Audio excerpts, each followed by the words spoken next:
আসসালামু আলাইকুম রহমতুল্লাহ। আজকে আমরা ক্লাস 8 এর গুরুত্বপূর্ণ একটা ক্লাস নিয়ে হাজির হয়েছি। ক্লাস 8 এর গুরুত্বপূর্ণ এমসিকিউ এবং নোটস নিয়ে এই ক্লাস সেশনটি সাজানো হয়েছে, যা আপনার পরীক্ষায় আপনার কাঙ্ক্ষিত সাফল্য অর্জনে সহায়তা করবে। তো চলেন আর দেরি না করে শুরু করা যাক। তো আমরা শুরুতেই অধ্যায় 1 দিয়ে শুরু করব, যে তথ্য ও যোগাযোগ প্রযুক্তির গুরুত্ব। তো এখানে গুরুত্বপূর্ণ এমসিকিউ গুলো নিয়ে আমরা কথা বলবো, যে এমসিকিউ গুলো পরীক্ষায় প্রায় সময় আসে, এবং এইভাবে করেই চ্যাপ্টার 1 থেকে 5 পর্যন্ত পিডিএফ গুলো সাজানো হয়েছে, যেখানে সংযুক্ত করা হয়েছে সেই সকল শিওর শর্ট এমসিকিউ গুলো এবং একই সাথে শিওর শর্ট নোটগুলো। তো চলেন আমরা একটু গো থ্রু করি। তো প্রথমত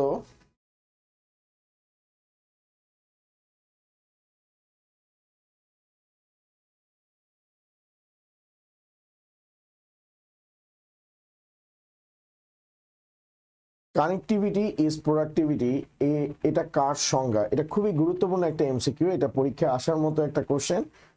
ডক্টর ইকবাল কাদির। ওকে, এই এমসিকিউটা আপনারা দেখবেন। তো বিভিন্ন কারখানায় বিপজ্জনক কাজগুলোতে মানুষের পরিবর্তে বর্তমানে কি ব্যবহার করা হচ্ছে? এটা ডেফিনেটলি রোবট, এটা আপনারা পারবেন, ইজি একটা বিষয়।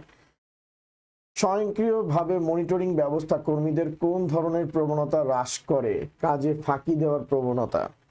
বাইরে ভাই, যেই দিন আসছে সিসি ক্যামেরা জায়গায় জায়গায় সেট করা আছে, এবং গেস ওয়াট, সিসি ক্যামেরার সাথে কিন্তু এখন অডিও মনে করেন রেকর্ড করা হয়। তো কোথাও যদি আপনি দেখেন যে সিসিটিভি সার্ভেলেন্স আছে, যে এই এরিয়াটি সিসিটিভি আওতাভুক্ত, তখন আপনি মনে করেন না যে আপনারা দেখা যায়, আপনার কথাও কিন্তু শোনা যায়। তো সিসি ক্যামেরা দিয়ে কিন্তু এই যে বলে না, যে কি বলে, বাতাসেরও কান আছে, দেয়ালেরও কান আছে না, ও এখন হয়ে গেছে বাতাসেরও কান আছে। তো বুঝা শুনা কথাবার্তা বলবেন। ওকে, তারপর আইসিটির কারণে অনেক প্রতিষ্ঠান কিসে পরিণত হয়েছে? ভার্চুয়াল প্রতিষ্ঠানে। আইসিটির কারণে আপনি বাসায় বসেই, এই যে এখন ক্লাসগুলো বাসায় বসেই করতে পারতেছেন, তারপরে হচ্ছে বাসার থেকে কাজ করা যায়, তারপরে হচ্ছে যে রেস্টুরেন্টগুলো এখন বাসায় কনভার্ট হয়ে গেছে, যে অনেক মনে করেন যে কিচেন আছে, যে যারা অনেক রেস্টুরেন্ট আছে যারা হচ্ছে বাসায় সব কিছু মেক করে অনলাইনে ফেসবুক পেজ ওপেন করে রাখছে। তো সেটার থ্রুতে বা ওয়েবসাইটের থ্রুতে আপনি হচ্ছেন অ্যাক্সেস করেন, এবং আপনার ডে টু ডে লাইফ অ্যাক্টিভিটিতে যে ফুডগুলো দরকার হয়, বা আপনার যে নেসেসারি মানে ডেইলি যে আপনার ডে টু ডে লাইফ অ্যাক্টিভিটিতে যে সকল জিনিসগুলো প্রয়োজন হয়, সেগুলো আপনি অনলাইনের বিভিন্ন প্রতিষ্ঠান, সেটা ফুড হইতে পারে, ক্লোথ হইতে পারে, তারপরে আপনার হইতে পারে কি বলে, বিভিন্ন অর্নামেন্ট বা অ্যাক্সেসরিজ বা মেকআপ আইটেম হইতে পারে, সেগুলো আপনি অর্ডার করতে পারতেছেন। ওকে, তারপরে এটা খুব ইম্পর্টেন্ট, ব্রডকাস্টের বাংলা অর্থ কি? এটা হচ্ছে একমুখী। এই যে আমি যে ক্লাসটা করাইতেছি, এটা ব্রডকাস্ট হচ্ছে যে সবার কাছে যাবে, একদিকে যাবে। এটা কি আসবে না, রিপ্লাই আসবে না। যেমন আমি হচ্ছে রেডিওতে ওয়েদার ফোরকাস্ট শুনতেছি, বা টিভি চ্যানেলে যে আপনারা খেলা দেখেন, এটাকে কিন্তু স্যার বলা হয় ব্রডকাস্ট।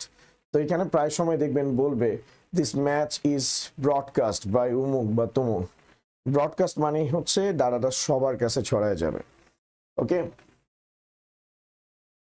তারপর একমুখী পদ্ধতির সবচেয়ে সহজ উদাহরণ কোনটি? এই এক্সাম্পলটা দেখবেন, রেডিও একমুখী, টিভি একমুখী, তারপরে আপনি যদি ইয়ের কথা চিন্তা করেন, ফেসবুক লাইভ, এটা কিন্তু একমুখী ট্রান্সমিশন। দেখবেন যে লেখা উঠে ব্রডকাস্টিং, ঠিক আছে। ফেসবুক লাইভ একমুখী, তারপরে যে কিবোর্ড দিয়ে যে আমরা ডাটা সেন্ড করি মনিটরে, সেটাও একমুখী। আবার আমরা ল্যাপটপের সাথে প্রজেক্টরকে যখন কেবল দিয়ে কানেক্ট করি, তখন ল্যাপটপ থেকে ডাটা যে প্রজেক্টরে যায়, সেটাও কিন্তু একমুখী ডাটা ট্রান্সমিশন ব্যবস্থায় পড়ে। ওকে, এটাকে মূলত স্যার বলা হয় সিমপ্লেক্স। একদিকে ডাটা ট্রান্সমিশনকে সিমপ্লেক্স বলে, সেটার একটা ফিচারের নাম হচ্ছে ব্রডকাস্ট। ওকে, তারপরে যেমন আমি একটু দেখাই, তাহলে বিষয়টা আরেকটু ক্লিয়ার হবে। ধরেন ডাটা ট্রান্সমিশনে এটা হচ্ছে সোর্স, এটা হচ্ছে ডিভাইস 1 বা ডেস্টিনেশন, এটা ডিভাইস 2, ডিভাইস 3, এটা ডিভাইস 4। তো এখানে সোর্স বলতে মূলত ধরেন এটা রেডিও ধরলাম, এখন রেডিও থেকে সবার কাছে ওয়েদার ফোরকাস্ট পাঠানো হচ্ছে, সব ডিভাইসগুলোর কাছে। রেডিও স্টেশন, এটা রেডিও স্টেশন আমি ধরলাম, তো রেডিও স্টেশন থেকে সবার কাছে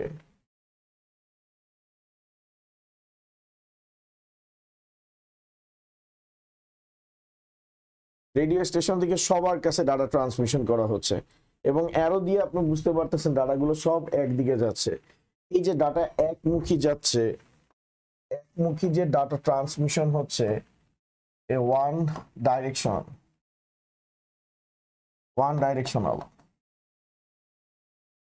এটাকে মূলত বলা হয় সিমপ্লেক্স। আর এখানে যতগুলো ডিভাইস আছে সব ডিভাইসের কাছে পাঠানো হচ্ছে, কোনো ডিভাইস কিন্তু বাদ নাই, কোনো ডিভাইস কিন্তু বাদ নাই। এই জিনিসটাকে মূলত স্যার বলা হয় ব্রডকাস্ট। অর্থাৎ আমি রেডিও স্টেশন থেকে ওয়েদার ফোরকাস্ট পাঠাইতেছি, বাংলাদেশের যতগুলো ডিভাইসে রেডিও অ্যানাবল আছে সবগুলো ডিভাইসের কাছে এই মেসেজটা আমি কি করতেছি, ফরওয়ার্ড করতেছি, মানে ওই এরিয়াতে। তো এই জিনিসটাকে মূলত স্যার বলা হবে কি, ব্রডকাস্ট। টিভিতে খেলা দেখা হইতেছে, তো টিভি চ্যানেল কি করতেছে, খেলাটা ব্রডকাস্ট করতেছে। যার যার বাসায় টিভি আছে, যার যার বাসায় ওই চ্যানেলটা আছে, সবাই ওইটা দেখতে পারতেছে। দ্যাট মিনস টিভি স্টেশনটা হচ্ছে কি আমার সোর্স, টিভি স্টেশনটাকে আমরা কি বলবো, সোর্স। আর যে ডিভাইসগুলোতে যাইতেছে এদেরকে বলা হয় ডেস্টিনেশন। ঠিক আছে, ডেস্টিনেশন বলা হয় এদেরকে। এই ডেস্টিনেশনের কাছে পাঠানো হচ্ছে, আর এটাকে বলা হবে সোর্স। তো যতগুলো টিভি আছে সবগুলো টিভিতে খেলা দেখানো হচ্ছে। ঠিক আছে, এইটাই মূলত হচ্ছে ব্রডকাস্ট। আর ডাটা যেহেতু একদিকে যাচ্ছে, এটা হচ্ছে সিমপ্লেক্স। আর যতগুলো ডিভাইস বাংলাদেশে আছে সব ডিভাইস থেকেই হচ্ছে, সব টিভি ডিভাইসগুলো থেকে খেলা দেখা যাচ্ছে, এটাকে মূলত বলা হবে ব্রডকাস্ট। আই হোপ আপনারা বুঝতে পারছেন। ওকে, তারপরে আসি একটু, একটি প্রতিষ্ঠানে যে পদ্ধতিতে অনেকের সাথে যোগাযোগ করে তাকে কি বলে, এই যে ব্রডকাস্ট, কিছুক্ষণ আগে বলছি আপনাদেরকে। যোগাযোগের একমুখী পদ্ধতির সম্পূরক রূপ কোনটি, এটা দ্বিমুখী। ব্রডকাস্ট তো একমুখী হয়েছে।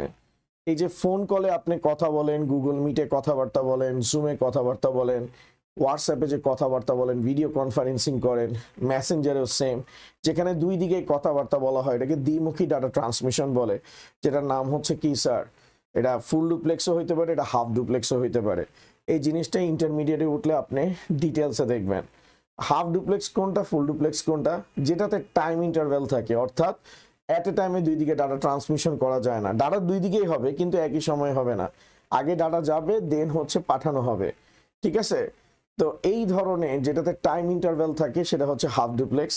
আর দুই দিকে, যেমন ফোন কলে আপনি কোনো ধরনের থামাথামি ছাড়া একজন আরেকজনকে কিন্তু গালাগালি করে, তো আপনারা দেখছেন বা অনেক সময় শুনেন। তো এই যে দুই দিকেই ডাটা ট্রান্সমিশন হচ্ছে কিন্তু সময়ের বিরতি নাই, সেটাকে কি বলা হবে স্যার, ফুল ডুপ্লেক্স বলা হবে। এইটা এত মানে ডিটেলসে যাওয়া লাগবে না, আমি জাস্ট একটু বললাম যে দ্বিমুখী মানে কি, ডাটা দুই দিকে যাইতে পারে। যেমন মোবাইল ফোনে আপনি কাউকে কল করলে, আপনি কথা বললে সেও কি দিতে পারে, রিপ্লাই দিতে পারে। ওকে, তারপর নেক্সট, আজমল সাহেবকে ব্যবসায়িক প্রয়োজনে বিভিন্ন মানুষের সাথে সবসময় যোগাযোগ রাখতে হয়, এরূপ যোগাযোগ সে কোনটি ব্যবহার করে, ইমেল অ্যাড্রেসের মাধ্যমে। ঠিক আছে, তার পার্মানেন্ট অ্যাড্রেস, তার ভোটার আইডি কার্ড, তার নাম। তো এখানে জিজ্ঞেস করা হয়েছে যে, বলা হয়েছে যে আজমল সাহেবকে ব্যবসায়িক প্রয়োজনে বিভিন্ন দেশের মানুষের সাথে সব সময় যোগাযোগ রাখতে হয়, এরূপ যোগাযোগ সে কোনটি ব্যবহার করে। ডেফিনেটলি ইমেল ব্যবহার করে বিভিন্ন দেশের মানুষের সাথে। আইডি কার্ডের থ্রুতে তো করতে পারবে না, তার নাম দিয়েও করতে পারবে না, তার পার্মানেন্ট অ্যাড্রেস দিয়েও করতে পারবে না, তাকে ইমেল অ্যাড্রেস বা ইলেকট্রনিক মেইলের থ্রুতে কমিউনিকেশন করতে হবে। ঠিক আছে স্যার, ইমেলের জনক কে, কেউ বলতে পারবেন? ইমেলের জনক হচ্ছে রে টমলিসন। ঠিক আছে, রে টমলিসন, তিনি হচ্ছে ইলেকট্রনিক মেইলের জনক। আচ্ছা, টেলিফোনে কি ধরনের যোগাযোগ পদ্ধতি ব্যবহার করা হয়, দ্বিমুখী, যে কিছুক্ষণ আগেই বলছি, টেলিফোনে দুই দিকে কমিউনিকেশন করা যায়। পণ্য বিক্রয়ের সার্বক্ষণিক মনিটরিং ব্যবস্থাকে কি বলে, ইপস বলে। ঠিক আছে, ইপস বলে। ইপসের কিন্তু পূর্ণরূপ আসে, ইপসের পূর্ণরূপ আসে পূর্ণরূপটাও একটু দেখে নিয়েন, এটা সামনে আসবে electronic point of sale. EPOS এর পূর্ণরূপ হচ্ছে ইলেকট্রনিক পয়েস, মানে electronic point of sale. Okay, EPOS আমরা এখনকার দিনে বিভিন্ন পজ মেশিনগুলো দেখতে পাই, সেগুলো হচ্ছে ইপস। কর্মস্থলে কর্মীদের বেতন ভাতা হিসাব রাখার জন্য ব্যবহার করা হয় কি সফটওয়্যার, এটার জন্য ব্যবহার করা হয় মানে ম্যানেজমেন্ট সিস্টেম সফটওয়্যার ব্যবহার করা হয়। ঠিক আছে, তো এটার মাধ্যমে এটা বড় বড় যত প্রতিষ্ঠান আছে, ইআরপি সলিউশন বলে, এন্টারপ্রাইজ রিসোর্স প্ল্যানিং বা পেরোল সিস্টেম বলে, তো এই সকল সফটওয়্যারগুলো ব্যবহার করা হয় কর্মীদের বেতন কত, কর্মীদের যাবতীয় যত ধরনের হিসাব ব্যবস্থাপনা আছে সবকিছু এখানে মনিটরিং করা হয়। ব্যবসার একটি বড় খরচ কিসে হয়? পণ্য মজুত করার ক্ষেত্রে, অর্থাৎ স্টোর হাউস, পণ্য রাখতে যে জায়গায় ওয়্যার হাউসটা, তো এটার জন্য প্রচুর পরিমাণে খরচ যায়। আর একটা যায় স্যার সবচেয়ে আমার পয়েন্ট অফ ভিউতে সবচেয়ে বেশি খরচ যায় মার্কেটিং এ।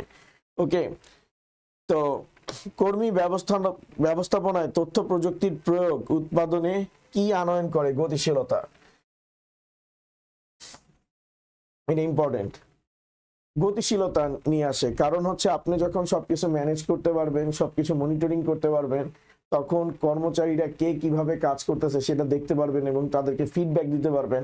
আর ফিডব্যাক দিতে থাকলে তখন তার কি আসবে, কাজে বাড়বে। যেমন আমি দেখতেছি কোনো একজন স্টাফ বা এমপ্লয় 5-6 দিন আসে নাই, তাকে যখন পুশ করছি তুমি কেন আসেনি, বলে স্যার শরীর খারাপ ছিল। ঠিক আছে, তুমি টার্গেট মিট না করতে পারলে তোমার হচ্ছে স্যালারি ডিডাক্ট হবে। এই ধরনের কথাবার্তা যখন বলে তখন হচ্ছে এমনি তার গতিশীলতা বাইরে যায়। ওকে, ঠিক আছে স্যার। কিসের মাধ্যমে যে কোনো স্থান থেকে মৌখিক যোগাযোগ করা সম্ভব? টেলিফোনের মাধ্যমে স্যার, টেলিফোনের মাধ্যমে বা মোবাইল ফোনের মাধ্যমে। ঠিক আছে, যে কোনো স্থান থেকে, যেহেতু টেলিফোন না সরি মোবাইল ফোন হবে, মোবাইল ফোন হবে, যে কোনো স্থান থেকে মোবাইল ফোনের মাধ্যমে আমরা কমিউনিকেশন করতে পারি। তারপরে স্যার দেখেন, ব্যবসায় যেসব ক্ষেত্রে ক্রেতা বিক্রেতা স্থাবর প্রয়োজন সেসব ক্ষেত্র সম্পর্কে কোনটি সঠিক? ফ্যাক্স মেশিন গুরুত্বপূর্ণ ভূমিকা পালন করে। ব্যবসায় ক্ষেত্রে, ব্যবসায়ের যে সকল ক্ষেত্রে ক্রেতা বা বিক্রেতা স্থাবর, মানে ক্রেতা ও বিক্রেতার স্বাক্ষর প্রয়োজন হয় স্যার, স্বাক্ষর প্রয়োজন হয়। স্বাক্ষর, ধরেন আমি সাইন করছি, অপোজিট প্রান্ত থেকে আরেকজনও সাইন করবে, তো এই ধরনের ডকুমেন্ট ট্রান্সমিশনের জন্য ফ্যাক্স মেশিন ইউজ করা হয়। কারণ ফ্যাক্স মেশিনে আমি যেটা স্বাক্ষর করে পাঠাইছি সেটা অপর প্রান্ত যাবে, ও আবার স্বাক্ষর করে যখন পাঠাবে ওইটা আবার আমার কাছে আসবে। তার মানে আমরা দুইজনই স্বাক্ষর দিতে পারতেছি, কথাও বলতে পারতেছি, এবং আমরা এট এ টাইমে স্বাক্ষর বা কোনো কনফিডেন্সিয়াল পেপার কি করতে পারতেছি, ট্রান্সমিশন করতে পারতেছি। কিসের মাধ্যমে পণ্য সেবার খবর সারা পৃথিবীতে ছড়িয়ে যায়? ইন্টারনেট এবং ওয়েবসাইটের মাধ্যমে। অর্থাৎ ইন্টারনেটের মাধ্যমে আপনি ওয়েবসাইটে কোনো ইনফরমেশন রাখতেছেন আপনার কোনো একটা প্রোডাক্টের, সেটা সবাই জানতে পারে। ঠিক আছে, তারপর জাবেদ সাহেব একজন পোশাক ব্যবসায়ী, কোনটি ব্যবহার করে তিনি তার ব্যবসার যাবতীয় হিসাব সুষ্ঠুভাবে সংরক্ষণ করতে পারেন? স্প্রেডশিট। ঠিক আছে, হিসাব নিকাশের জন্য স্প্রেডশিট খুবই ইম্পর্টেন্ট, এটা সামনে আপনাদের আসবে, অধ্যায় 4-এ আসবে এটা। ঠিক আছে, ইপস, এই যে ইলেকট্রনিক পয়েন্ট অফ সেল, এর আগেই বলছি আপনাদেরকে।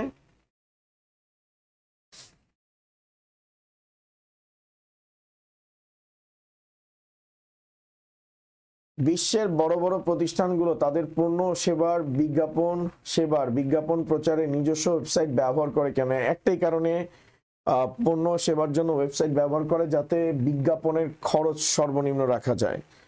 ঠিক আছে, অ্যাডভার্টাইজমেন্টের খরচ মিনিমাইজ করার জন্য ওয়েবসাইটের থ্রুতে পণ্য প্রচার করে।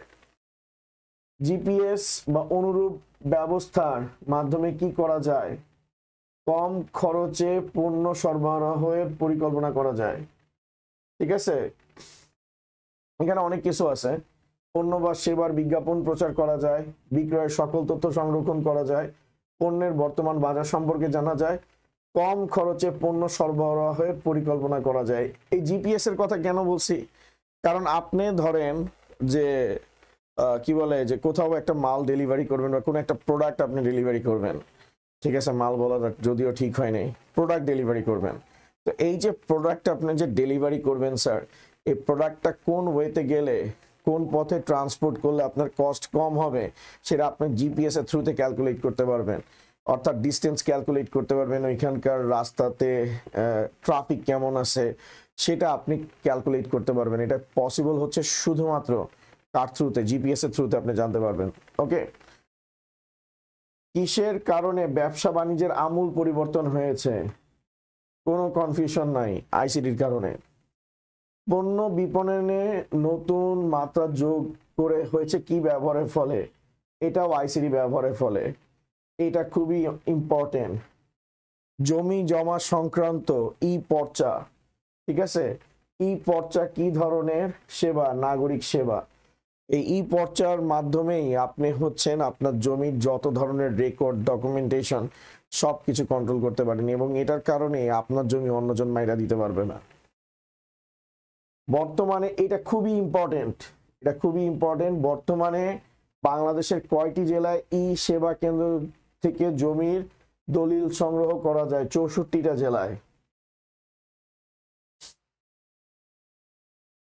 তারপর এটাও কিন্তু important, register of joint stock company and ফার্মসের ওয়েবসাইট কোনটি?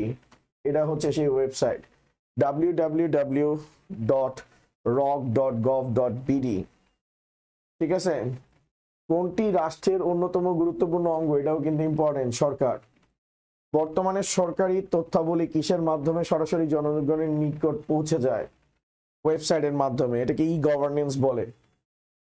ঠিক আছে,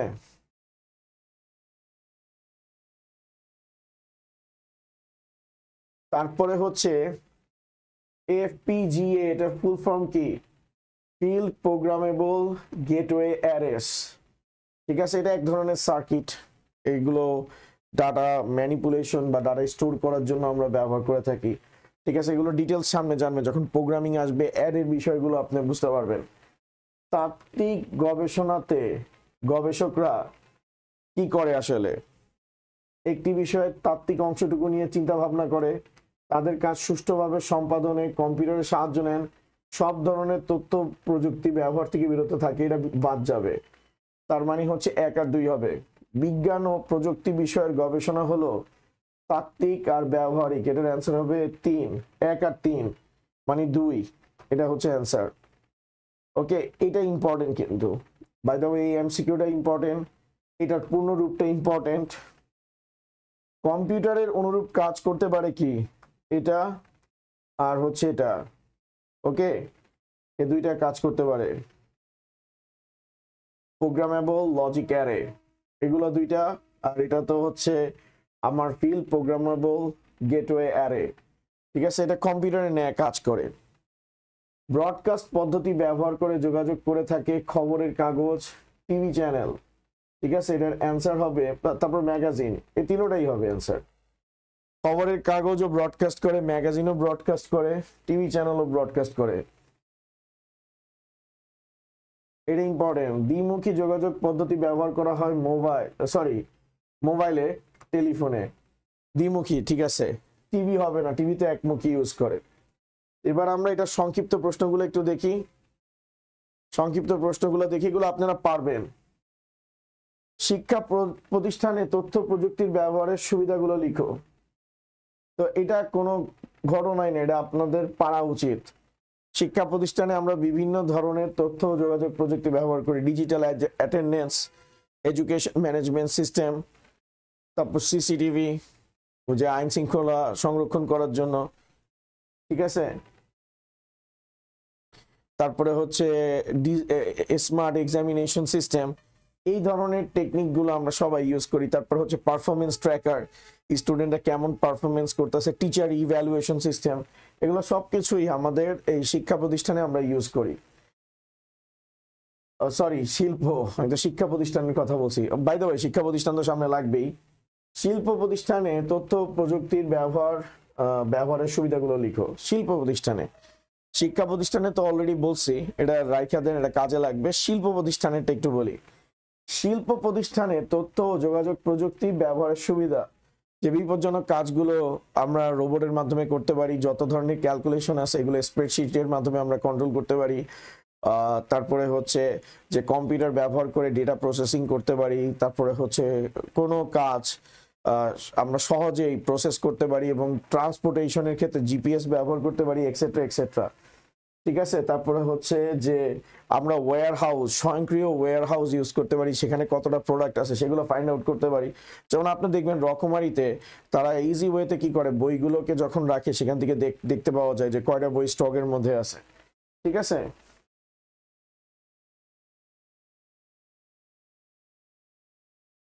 টেলিফোন এক্সচেঞ্জ, সরি, মোবাইল ফোনের বিকাশের মাধ্যমে বাংলাদেশে কিভাবে নতুন কর্মসংস্থান হয়েছে তা ব্যাখ্যা করো। ঠিক আছে, মোবাইল ফোনের মাধ্যমে কোম্পানিতে কাজের সুযোগ হয়েছে, মোবাইল কোম্পানিতে কাজের সুযোগ হয়েছে, অর্থাৎ মোবাইল কোম্পানির মাধ্যমে কিভাবে মানুষের কাজ করার সুযোগ বা জীবিকা নির্বাহের সুযোগ হয়েছে। তো মোবাইল কোম্পানিগুলো ডেভেলপ হওয়ার কারণে সেখানে সরাসরি মানে কর্মচারী বা কর্মকর্তা নিয়োগ দেওয়া হচ্ছে। তারপরে হচ্ছে মোবাইল ফোন সেট বিক্রয়, এই যে আপনি মোতালেব প্লাজাতে গেলে দেখবেন বা স্টান প্লাজাতে গেলেন বা বসুন্ধরায় গেলে দেখবেন মোবাইল ফোনের একটা সেক্টর তৈরি হয়েছে, কেউ মোবাইল ফোন বিক্রি করতেছে, কেউ কিনতেছে, মোবাইল ফোনের সার্ভিসিং সেন্টার নামক সেন্টার তৈরি হয়েছে, কল সেন্টার ক্রিয়েট হয়েছে। তো মোবাইল ফোন যদি না থাকতো এটা তো হইতো না। তারপর মোবাইল সেবা প্রদান, লাইক হচ্ছে আমরা এখন মোবাইলের থ্রুতে কারেন্টের বিল প্রোভাইড করতে পারি, আমরা অনলাইনে টাকা ট্রানজ্যাকশন করতে পারি, আমরা মোবাইলের থ্রুতে এখন হচ্ছে ইমেল, বিভিন্ন ধরনের সেবা, হোয়াটসঅ্যাপের থ্রুতে কমিউনিকেশন করতে পারি, এগুলো সব কিছু করতে পারি। ঠিক আছে, তারপরে হচ্ছে নতুন খাতের সৃষ্টি।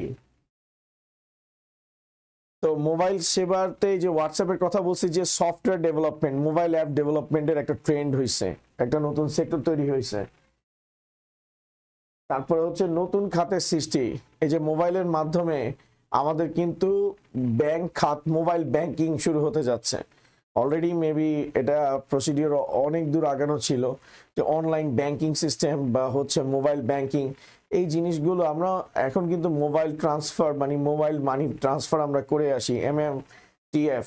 ঠিক আছে, mobile fund, MFTF, sorry, mobile fund transfer system. ঠিক আছে, MFTS। ওকে, তো এগুলো আমরা সবকিছু মোবাইল ফোনের থ্রুতে করতে পারি। তো এগুলো আপনারা একটু দেখবেন, এগুলো কাজে আসবে। এই কোশ্চেনটা খুব ইম্পর্টেন্ট। আচ্ছা, এরপরে আমরা চ্যাপ্টার 2 তে যাচ্ছি। চ্যাপ্টার 2 হচ্ছে কম্পিউটার নেটওয়ার্ক। কম্পিউটার নেটওয়ার্ক কাকে বলে? Group of connected devices is known as network.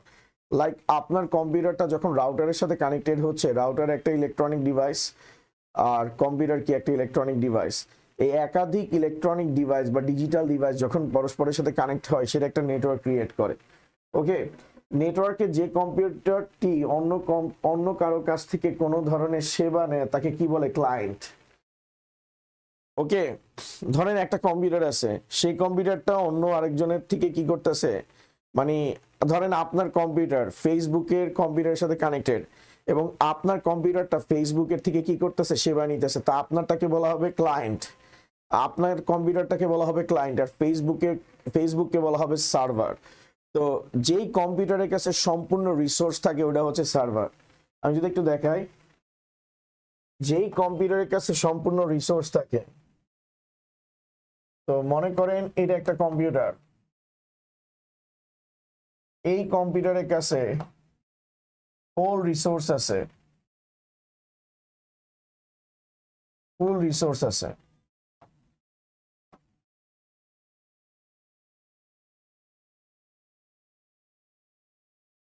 Full resource আছে, এটাকে বলা হবে ওয়েব সার্ভার। এবং এই কম্পিউটারটা এর কাছ থেকে কি করতেছে স্যার?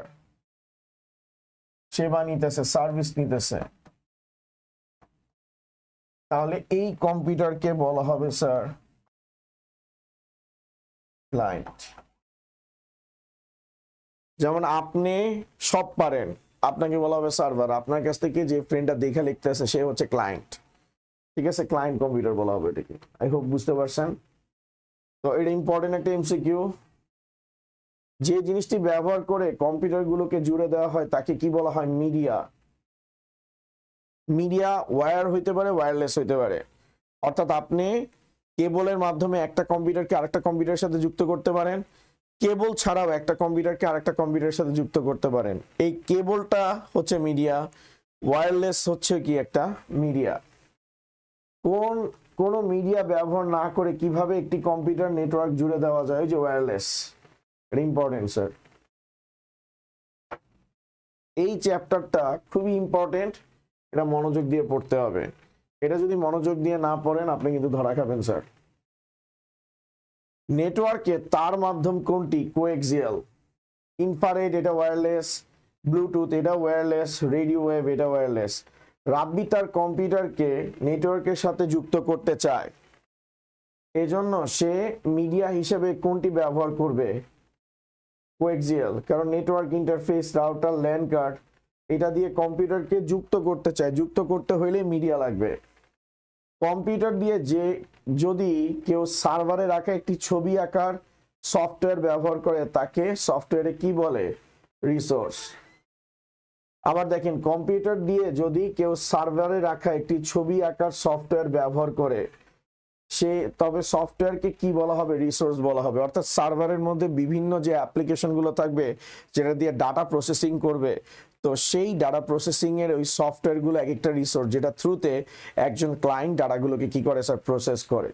ওকে, যেমন আপনি ক্যালকুলেশনে খুব ভালো, আপনার ফ্রেন্ড বললো যে মামা বলতো 5 আর 6 যোগ করলে কত হয়, তো আপনার ফ্রেন্ডের মাথার মধ্যে আল্লাহ রাব্বুল আলামিন কি করে রাখছে? ক্যালকুলেশনের সফটওয়্যার ইনস্টল করছে।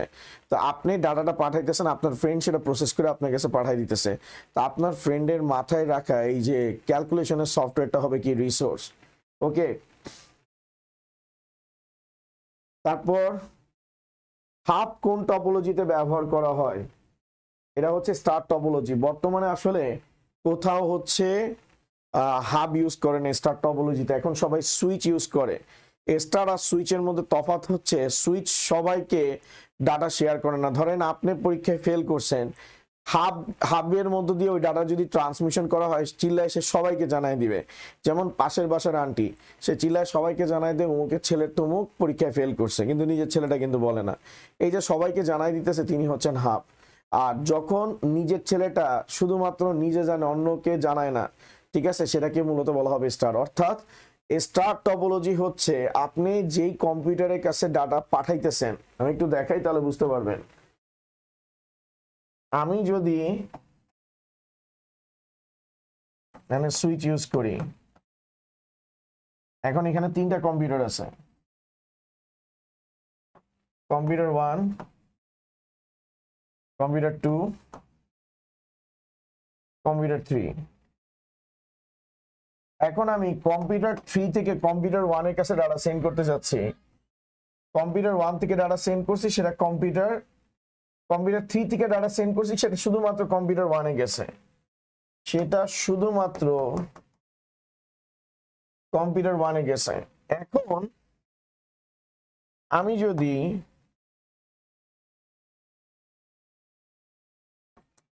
সুইচ ইউজ করি, সুইচ না সরি, আমি এখানে যদি হাব ইউজ করি, হাব ইউজ করি, হাব যদি ইউজ করি,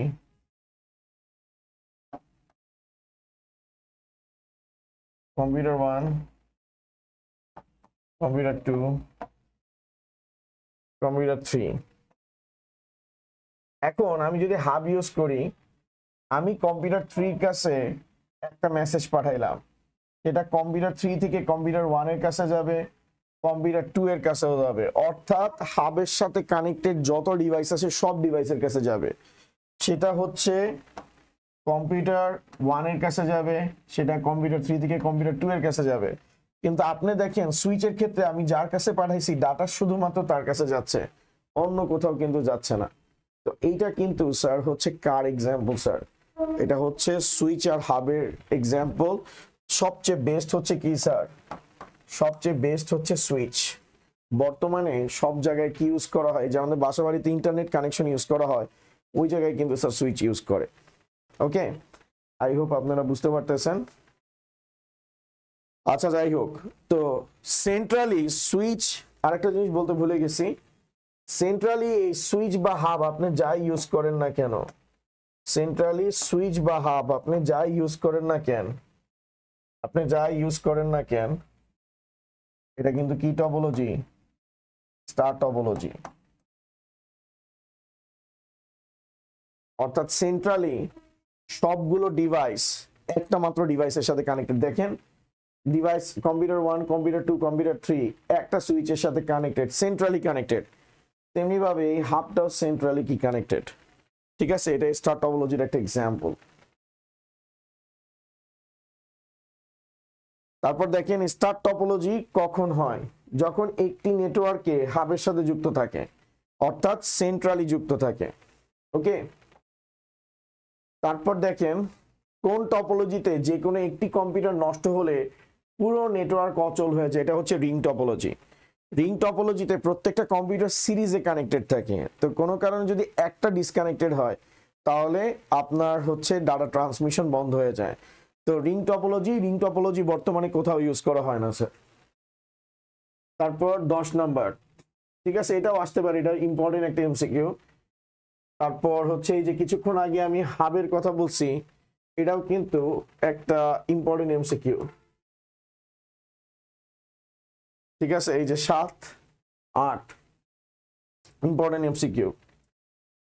লিপি একটি সহজ নেটওয়ার্ক ব্যবহার করে, তার একটি কম্পিউটার নষ্ট হয়ে গেলে পুরো নেটওয়ার্ক বাতিল হয়ে যায়, অকেজো হয়ে পড়ে। এটা ডেফিনেটলি কি টপোলজি স্যার? এই যে একটি সহজ নেটওয়ার্ক ব্যবহার করে, তার একটি কম্পিউটার নষ্ট হয়ে গেলেও পুরো নেটওয়ার্কের উপর কোনো প্রভাব পড়ে না। লিপি কোন ধরনের টপোলজি ব্যবহার করে? ঠিক আছে, তো এখানে কিন্তু জিনিসটা মানে কমপ্লেক্স করে ফেলছে যে লিপি একটি সহজ নেটওয়ার্ক ব্যবহার করে। ঠিক আছে, তো এখানে সহজ নেটওয়ার্ক বলতে মূলত বাসের কথা বলা হয়েছে, কিন্তু বর্তমানে আসলে কোথাও বাস ইউজ করা হয় না। বর্তমানে দুইটা টপোলজি ইউজ করা হয়, একটা হচ্ছে স্টার টপোলজি, একটা হচ্ছে মেশ টপোলজি। এই যে আমাদের বাসা বাড়িতে ইন্টারনেটের কানেকশন দেয়, এটা হচ্ছে স্টার টপোলজি দেয়। আর সারা পৃথিবীতে ইন্টারনেটের যে নিরবিচ্ছিন্ন সাপ্লাই, এটা হচ্ছে মেশ টপোলজির মাধ্যমে বাস্তবায়ন করে। ঠিক আছে স্যার, ওকে। আচ্ছা, সহজ বললে বাস টপোলজি দিবেন আপনি। বাস্তবায়ন সহজ, আমি মনে করছিলাম যে একটা নষ্ট হলে, আমি পুরো প্রশ্ন পড়ি নাই, তো প্রশ্ন ভালো মতো পড়ে দেখবেন। লিপি এখানে বলা হয়েছিল কোন টপোলজিতে যে কোনো একটি কম্পিউটার নষ্ট হলে পুরো নেটওয়ার্ক অচল হয়ে পড়ে, এটা হচ্ছে রিং টপোলজি। লিপি একটি সহজ নেটওয়ার্ক ব্যবহার করে, তার একটি কম্পিউটার নষ্ট হয়ে গেলেও পুরো নেটওয়ার্কের উপর কোনো প্রভাব পড়ে না। লিপি কোন ধরনের টপোলজি ব্যবহার করে? যেমন স্যার, রিং টপোলজিতে একটা নষ্ট হলে পুরো সিস্টেম নষ্ট হয়ে যায়। স্টার টপোলজিতে কিন্তু একটা নেটওয়ার্ক, একটা কম্পিউটার নষ্ট হলে অন্য কম্পিউটারের উপর কোনো প্রভাব পড়ে না। হাইব্রিড টপোলজিও কিন্তু সেম, কিন্তু এটা এটা গঠন বা স্ট্রাকচার কমপ্লেক্স। আর বাস টপোলজিটা কি? বাস টপোলজি হচ্ছে এরকম একটা লাইন আছে, এখান থেকে কম্পিউটার 1 কানেক্টেড আছে, কম্পিউটার 2 আছে, কম্পিউটার 3 আছে, প্যারালাল ভাবে কানেক্টেড। কোনো কারণে যদি এটা নষ্ট হয়, এই কম্পিউটারগুলো এই উপর এফেক্ট পড়ে না। এটা হচ্ছে খুবই ইজিয়েস্ট এবং সিম্পলেক্স, মানে সিম্পল একটা নেটওয়ার্ক টপোলজি। ঠিক আছে, তো সহজ বললে বাস টপোলজি। বাস্তবায়নের সহজ এবং ব্যয় কম, এই যে সহজ আসছে তার মানে কি টপোলজি? Bus topology. স্টার টপোলজিতে হাব কি হিসেবে কাজ করে? কেন্দ্রীয় ডিভাইস হিসেবে কাজ করে, কিছুক্ষণ আগে বলছি স্যার। ওকে, তারপরে হচ্ছে বর্তমানে তথ্য সংরক্ষণ করা হয় কিসে? ডেটাবেসে। ঠিক আছে, বর্তমানে তথ্য সংগ্রহ করা হয় কিসে? ডেটাবেস। আমরা ডেটাবেসে আমাদের তথ্যগুলো রাখি। এবার দেখেন জিমেল কোনটি ব্যবহার করা হয়েছে ক্লাউড কম্পিউটিং। ক্লাউড কম্পিউটিং কাকে বলে? অন ডিমান্ড কম্পিউটিং কে ক্লাউড কম্পিউটিং বলে। অন ডিমান্ড কম্পিউটিং কে অন ডিমান্ড কম্পিউটিং কে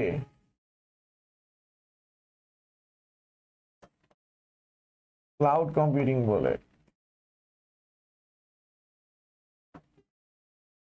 অন ডিমান্ড বুঝেন? পৃথিবীর যে কোনো প্রান্ত থেকে যে কোনো সময় যে কোনো ইন্টারনেট এনেবল ডিভাইসের মাধ্যমে ডাটা অ্যাক্সেস করার প্রসেসকে ক্লাউড কম্পিউটিং বলে।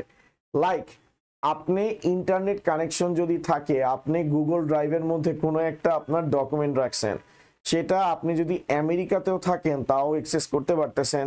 তারপরে হচ্ছে আপনি যে কোনো সময় অ্যাক্সেস করতে পারেন, রাত 1টা 2টা, সকাল মানে ভোর 5টা, ঠিক আছে।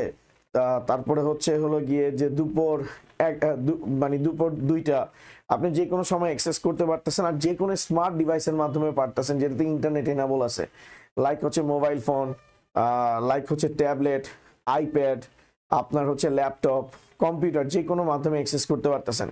এই যে পৃথিবীর যে কোনো প্রান্ত থেকে যে কোনো সময় যে কোনো স্মার্ট ডিভাইস যেটাতে ইন্টারনেট এনাবল আছে সেটা দিয়ে ডাটা অ্যাক্সেস করার এই প্রসেসের নাম হচ্ছে অন ডিমান্ড কম্পিউটিং, যার অপর নাম হচ্ছে ক্লাউড কম্পিউটিং। যেমন জিমেইল, এটা একটা ক্লাউড কম্পিউটিং এর এক্সাম্পল, কারণ আমি যে কোনো সময় যাকে খুশি তাকে মেইল করতে পারি, যে কোনো সময় আমি কাকে মেইল করছি সেটার ইনফরমেশন গ্যাদার করতে পারি, এবং সেটা পৃথিবীর যে কোনো প্রান্ত থেকে পারি এবং যে কোনো ডিভাইস থেকে পারি। দেখেন, আপনি আপনার ল্যাপটপ থেকেও জিমেইলে অ্যাক্সেস নিতে পারেন, আপনার মোবাইল ফোন থেকেও জিমেইলে অ্যাক্সেস নিতে পারেন। দ্যাট মিনস এটা অন ডিমান্ড কম্পিউটিং সাপোর্ট করতেছে। This is cloud computing. Okay,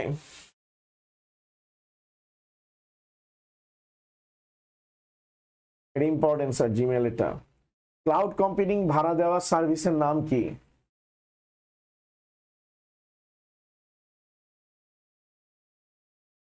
cloud computing এ ভাড়া দেওয়া সার্ভিসের নাম কি? স্যার নেটওয়ার্ক সেবা, ঠিক আছে। রেন্টে দেওয়া হয়। রেন্টে মূলত হচ্ছে যে আপনি নেটওয়ার্কটা দেন, অর্থাৎ হোস্টিং প্রোভাইড করেন, ঠিক আছে। এগুলো ক্লাউড বেসড। তো আমরা ক্লাউড কম্পিউটিং এর ভাড়া দেওয়ার সার্ভিস, ক্লাউড কম্পিউটিং এ 3 ধরনের মডেল দেখা যায়। এই যে এখানে প্ল্যাটফর্ম ভিত্তিক সেবা, এটা কিন্তু আসলে ক্লাউড কম্পিউটিং এর মডেল। তারপর অবকাঠামোগত সেবা, এটা হচ্ছে সেবা না, ইনফ্রাস্ট্রাকচার। তারপরে হচ্ছে সফটওয়্যার সেবা। সফটওয়্যার সেবা আমরা হচ্ছে সাবস্ক্রিপশন বেস কিনতে পারি, তো এটা সফটওয়্যার অ্যাজ এ সার্ভিস যেটা বলা হয়, প্ল্যাটফর্ম অ্যাজ এ সার্ভিস, তারপর হচ্ছে ইনফ্রাস্ট্রাকচার অ্যাজ এ সার্ভিস। তো এখানে ক্লাউড কম্পিউটিং এর ভাড়া দেওয়া সার্ভিসের নাম কি? অর্থাৎ ক্লাউড কম্পিউটিংটা আমরা যে জায়গায় ভাড়া দিই, মানে এটা তো কোনো না কোনো একটা নেটওয়ার্কের মধ্যে রাখতে হয়, তারপরে সবাই অ্যাক্সেস করতে পারে, সেজন্য আমরা লিখছি কি নেটওয়ার্ক সেবা। অর্থাৎ ক্লাউড কম্পিউটিংটা তৈরি করার জন্য আপনার একটা কি লাগবে? হোস্ট লাগবে। হোস্ট মানে কি? এমন একটা কম্পিউটার লাগবে যেই কম্পিউটারটা অন্যান্য সকল কম্পিউটারের সাথে কানেক্টেড, এবং যেখান থেকে আপনি ডাটা কি করতে পারেন স্যার? অ্যাক্সেস করতে পারেন। অ্যাকচুয়ালি ক্লাউড কম্পিউটিং মূলত শুরু হয়, এই যে আপনারা যে ফেসবুকের ডেটা সেন্টারের নাম শুনছেন না, ফেসবুকের ডেটা সেন্টারটাই মূলত হচ্ছে ক্লাউড কম্পিউটিং প্রোভাইড করে, কারণ সেই ডেটা সেন্টারের মধ্যে অসংখ্য কম্পিউটার আছে, সার্ভার আছে, অসংখ্য সার্ভার আছে। সার্ভার 1, সার্ভার 2, সার্ভার 3, সার্ভার 4, এবং এগুলো প্রত্যেকটার সাথে কানেক্টেড, এর সাথে কানেক্টেড, এর সাথে কানেক্টেড, এর সাথে কানেক্টেড, এটার সাথে কানেক্টেড, এটার সাথে কানেক্টেড, এটার সাথে কানেক্টেড, তারপর এটার সাথে কানেক্টেড, এটার সাথে কানেক্টেড, এটার সাথে কানেক্টেড, আর এটা হচ্ছে এটার সাথে কানেক্টেড, এটার সাথে কানেক্টেড, এটার সাথে কানেক্টেড। তো প্রত্যেকটার সাথে কি হচ্ছে? কানেক্টেড হচ্ছে। এবং এই কানেক্টিভিটির মধ্য দিয়ে ফেসবুকের ডাটা সেন্টারের মধ্যে আমরা সকল ইনফরমেশন গুলো রাখতেছি। এই ডাটা সেন্টারগুলো, ফেসবুক আসলে কাউকে ডাটা সেন্টার ভাড়া দেয় না, বাট অন্যান্য ক্ষেত্রে আমাদেরকে কি করতে হয়, যে যেমন ধরেন নেটফ্লিক্সের কথাও যদি বলি, নেটফ্লিক্স হচ্ছে অ্যামাজনের কাছ থেকে এই হোস্টিংটা ভাড়া নিছে, এবং সেটার জন্য নেটফ্লিক্সকে অ্যামাজনকে কি করতে হয়? টাকা প্রোভাইড করতে হয়, ঠিক আছে। ওকে, আই হোপ আপনারা বিষয়টা বুঝতে পারছেন, যে আপনার সহজ কথায় প্ল্যাটফর্ম ভিত্তিক সেবা, অবকাঠামোগত সেবা, সফটওয়্যার সেবা, এগুলো সব কিছু ডিপেন্ডেন্ট হচ্ছে কার উপর? নেটওয়ার্কের উপর। সেজন্য আমরা যদি নেটওয়ার্ক সেবাটা নিই, তখন এই সবগুলোর পারপাস কি হয়ে যায়? সার্ভ হয়ে যায়। তার মানে নাটের গুরু হচ্ছে কি? নেটওয়ার্ক।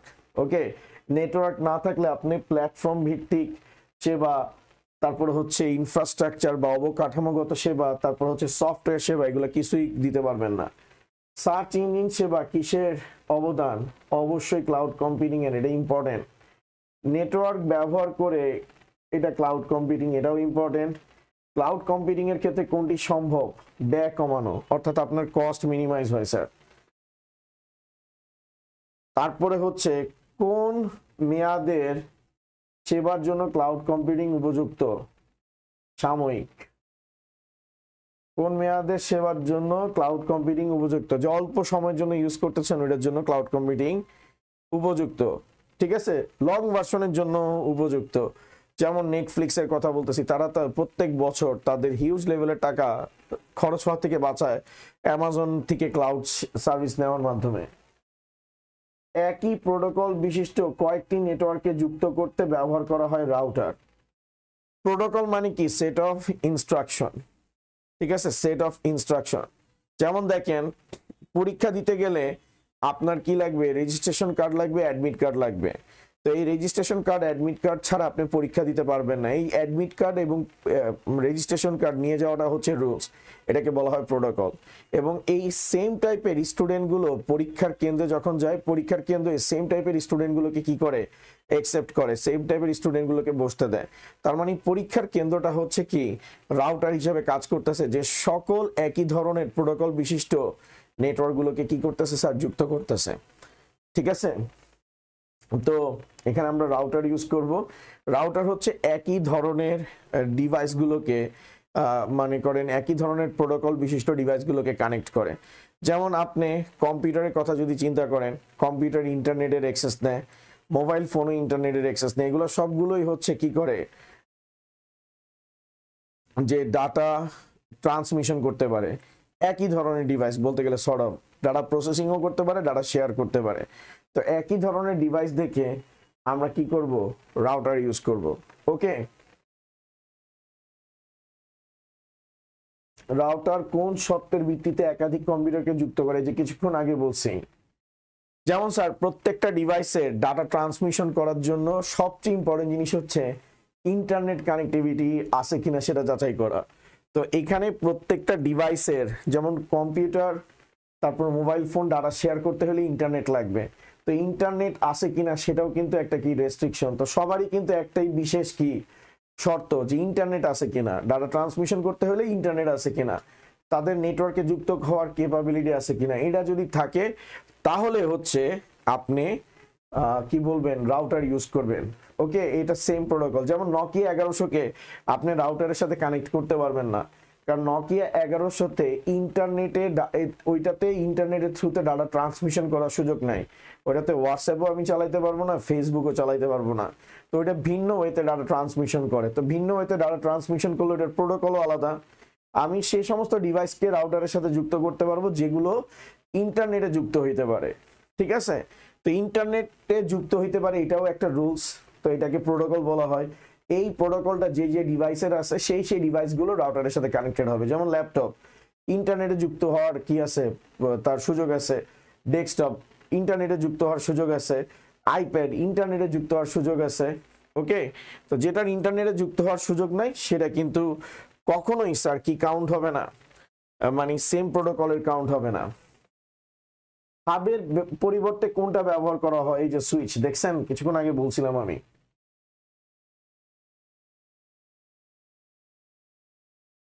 তারপর হচ্ছে ছোট নেটওয়ার্কের জন্য অনেক প্রতিষ্ঠান কি ব্যবহার করে? হাব ব্যবহার করে। আসলে তুলনামূলকভাবে এখন কেউ হাব ব্যবহারই করে না। আসলে এটা ভুল কথা বলছে, হাব কোথাও ব্যবহার করা হয় না, যেহেতু বইতে বলছে তাই লিখতে হবে। তারবিহীন ইন্টারনেট সার্ভিস দেয় কোনটি? ওয়াইফাই। ওয়াই ম্যাক্সও দেয় তারবিহীন। যেমন আমরা যে মোবাইল ইউজ করি, ওয়াই ম্যাক্স টেকনোলজি হচ্ছে মোবাইল ফোনের জন্য ইউজ করা হয়েছে। ঠিক আছে, এটা আপনারা হচ্ছে লেটার অন যখন কলেজ লেভেলে উঠবেন জানবেন। ইন্টারমিডিয়েটে এই টপিকগুলোই আরো ভাস্ট লেভেলে চলে যাবে। টপোলজি মনে করেন, টপোলজি বলেন, তারপর ব্রডকাস্ট, এই বিষয়গুলো ডিটেলসে শিখতে পারবেন। প্রথম পর্যায়ে মডেমকে কি বলা হতো? Dial up. আমরা যখন প্রথম দিকে মডেম ইউজ করতাম আমাদেরকে ডায়াল আপ করতে হতো, একটা নাম্বার ডায়াল করা লাগতো। ঠিক আছে, এখন তো আসলে এইগুলো না, এগুলো ব্যাকডেটেড। এখন তো ডিরেক্ট হচ্ছে প্লাগ এন্ড প্লে। ডাটা বা উপাত্তকে পথ নির্দেশনা দেওয়া হয় কোনটির প্রধান কাজ? সুইচের। ডাটা উপাত্তকে পথ নির্দেশনা দেওয়া কোনটির প্রধান কাজ? সুইচ ইউজ করা হয়। সুইচের থ্রুতে আপনি ডাটা উপাত্তকে পথ নির্দেশনা দেওয়ার কোনটির প্রধান কাজ? এটা সুইচ আপনি সুইচের থ্রুতেও দিতে পারেন, রাউটার থ্রুতেও আপনি দিতে পারেন, বাট সুইচ এটা গাইড করে। সুইচ গাইড করে যে ডাটা কোন জায়গা থেকে কোন জায়গায় যাবে, আমরা সুইচ ইউজ করব। ওকে, এটা ডিরেকশন প্রোভাইড করে যে ডাটাকে কোন ডিভাইসে নিয়ে যেতে হবে। তারপরে হচ্ছে নেটওয়ার্ক ইন্টারফেসের কাজ কি? Important MCQ. মিডিয়া হতে তথ্য ক্লায়েন্টকে দেওয়া, ক্লায়েন্ট হতে তথ্য নেটওয়ার্কে দেওয়া, কম্পিউটারে বিভিন্ন ধরনের সেবা প্রদান করা। এটা কখনোই না, কারণ মিডিয়া ইন্টারফেসের কাজ কি? ইন্টারফেস হচ্ছে কম্পিউটারকে যুক্ত করে এবং ক্লায়েন্ট হতে তথ্য নিয়ে নেটওয়ার্কে যায়। এটার মাধ্যমে কম্পিউটারকে বিভিন্ন ধরনের সেবা দেওয়া হয় না। এটা দুইটা ডিভাইসকে কানেক্ট করে, তথ্য আদান প্রদানে সহায়তা করে, কিন্তু কোনো ধরনের কম্পিউটারকে কি করে না? ফ্যাসিলিটিস প্রোভাইড করে না। সার্ভার কম্পিউটারের ক্ষেত্রে সত্য হচ্ছে একটি নেটওয়ার্ক একটি নয় অনেক সার্ভারে থাকতে পারে। তারপরে হচ্ছে ইমেল পাঠানোর কাজটুকু করে দেয় সার্ভার। ক্লায়েন্ট কম্পিউটার বিভিন্ন রকম সেবা প্রদান করে, এটা ঠিক আছে। সার্ভার কম্পিউটার অনেক জায়গায় থাকতে পারে, ডিস্ট্রিবিউটেড, ঠিক আছে। ইমেল পাঠানোর কাজটুকু করে দেয়, অর্থাৎ ইমেলও পাঠাইতে পারবেন। তারপর কম্পিউটারে বিভিন্ন ধরনের সেবা প্রদান করে, সার্ভার বিভিন্ন ধরনের সেবা প্রদান করে থাকে, ঠিক আছে। লাইক হচ্ছে যে কি বলে, ক্যালকুলেশনের কাজ করে, ডেটা প্রসেসিং এর কাজ করে, তারপরে হচ্ছে ইমেজ প্রসেসিং এর কাজ করে, অ্যাটেন্ডেন্স ক্যালকুলেশন করে, মাল্টিটাস্কিং করে, ঠিক আছে। তারপর হচ্ছে নেটওয়ার্কের ডাটা ট্রান্সমিশন ঠিক মতো হচ্ছে কিনা, ফায়ারওয়াল, এই ধরনের ফ্যাসিলিটি সব প্রোভাইড করে। ওয়াইফাই হলো এক ধরনের নেটওয়ার্ক, এক ধরনের ওয়্যারলেস ইন্টারনেট সার্ভিস আর ইন্টারনেট যোগাযোগের মাধ্যম, সবই সত্য। তথ্য, তারপরে স্যার তথ্য প্রাপ্তির পাশাপাশি তথ্য প্রকাশে সহায়তা করে কে? সামাজিক যোগাযোগ ওয়েবসাইট, তারপর হচ্ছে ব্লগ। এটা ব্লগ হবে স্যার। এসইও মানে কি? এসইও মানে হচ্ছে সার্চ ইঞ্জিন অপটিমাইজেশন, যেটার মাধ্যমে আপনি ওয়েবসাইটকে কি করেন? ওয়েবসাইটকে গুগল র্যাঙ্কে ইনক্রিজ করেন। অর্থাৎ সহজ কথায় আপনার ওয়েবসাইটকে কিভাবে হচ্ছে সার্চ ইঞ্জিনে খুঁজে পাওয়া যাবে, ইন্টারনেটে খুঁজে পাওয়া যাবে, সেই টেকনিকটার নাম হচ্ছে এসইও, সার্চ ইঞ্জিন অপটিমাইজেশন। অর্থাৎ কিভাবে সহজেই ওয়ার্ল্ড ওয়াইড ওয়েবে আপনার ওয়েবসাইটকে খুঁজে পাওয়া যাবে, সেটা টেকনিকের নাম হচ্ছে এসইও। ওকে,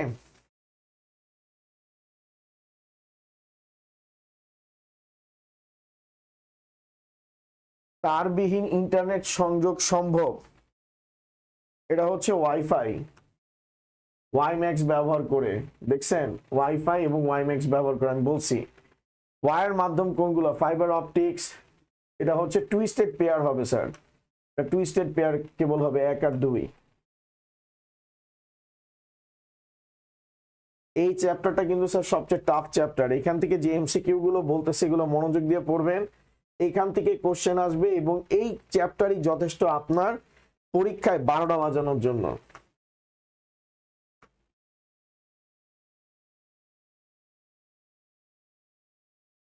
বিভিন্ন ধরনের নেটওয়ার্ক টপোলজি হলো ট্রি মেশ, এগুলো হচ্ছে টপোলজি। ট্রি টপোলজির বেলায় কোনটি সত্য? স্টার টপোলজির সম্প্রসারিত রূপ, অবশ্যই। অনেকগুলো হাব ব্যবহৃত হয়। হাব মানে হচ্ছে, একটা জিনিস আপনাদেরকে বলে রাখি, ট্রি টপোলজি তৈরি করতে মূলত স্যার স্টার আর হচ্ছে আপনার হচ্ছে স্টার টপোলজি এবং বাস টপোলজি ব্যবহার করা হয়। এই দুইটা টপোলজি ব্যবহার করে মূলত হচ্ছে ট্রি টপোলজি স্যার তৈরি করা হয়, ঠিক আছে। এই দুইটা টপোলজি ব্যবহার করে মূলত হচ্ছে ট্রি টপোলজি তৈরি করা হয়।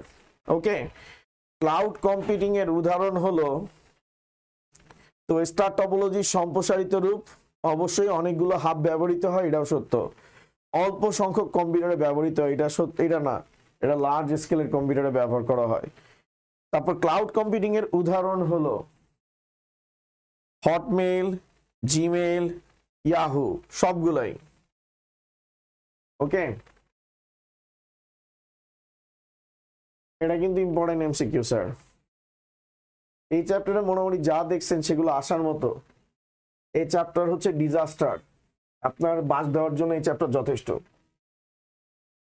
অন্য চ্যাপ্টার এত কমপ্লিকেটেড না, নেটওয়ার্কের চ্যাপ্টার যতটা কমপ্লিকেটেড।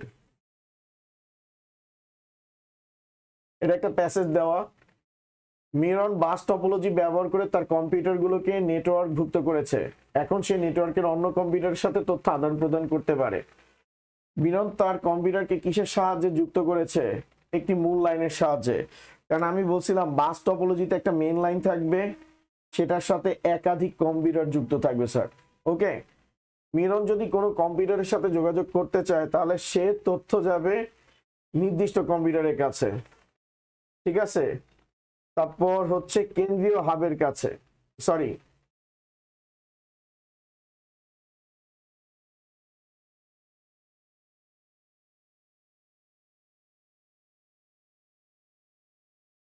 মিরন যদি কোনো কম্পিউটারের সাথে যোগাযোগ করতে চায় তাহলে সেই তথ্য যাবে নির্দিষ্ট কম্পিউটারের কাছে। ওকে, তারপরে হচ্ছে অন্যান্য কম্পিউটারের কাছে যাবে, কেন্দ্রীয় হাবের কাছে যাবে। তো বাস টপোলজিতে তো কেন্দ্রীয় হাব নাই, তা আপনি যখন ডাটা সেন্ড করতেছেন সেটা এই কম্পিউটারেও যাইতেছে, এই কম্পিউটারে যাইতেছে, এই কম্পিউটারেও যাইতেছে, এটা এই কম্পিউটারে যাইতেছে, এই কম্পিউটারে যাইতেছে, এই কম্পিউটারে যাইতেছে, অন্যান্য সকল কম্পিউটারের কাছে কিন্তু যাচ্ছে, ঠিক আছে।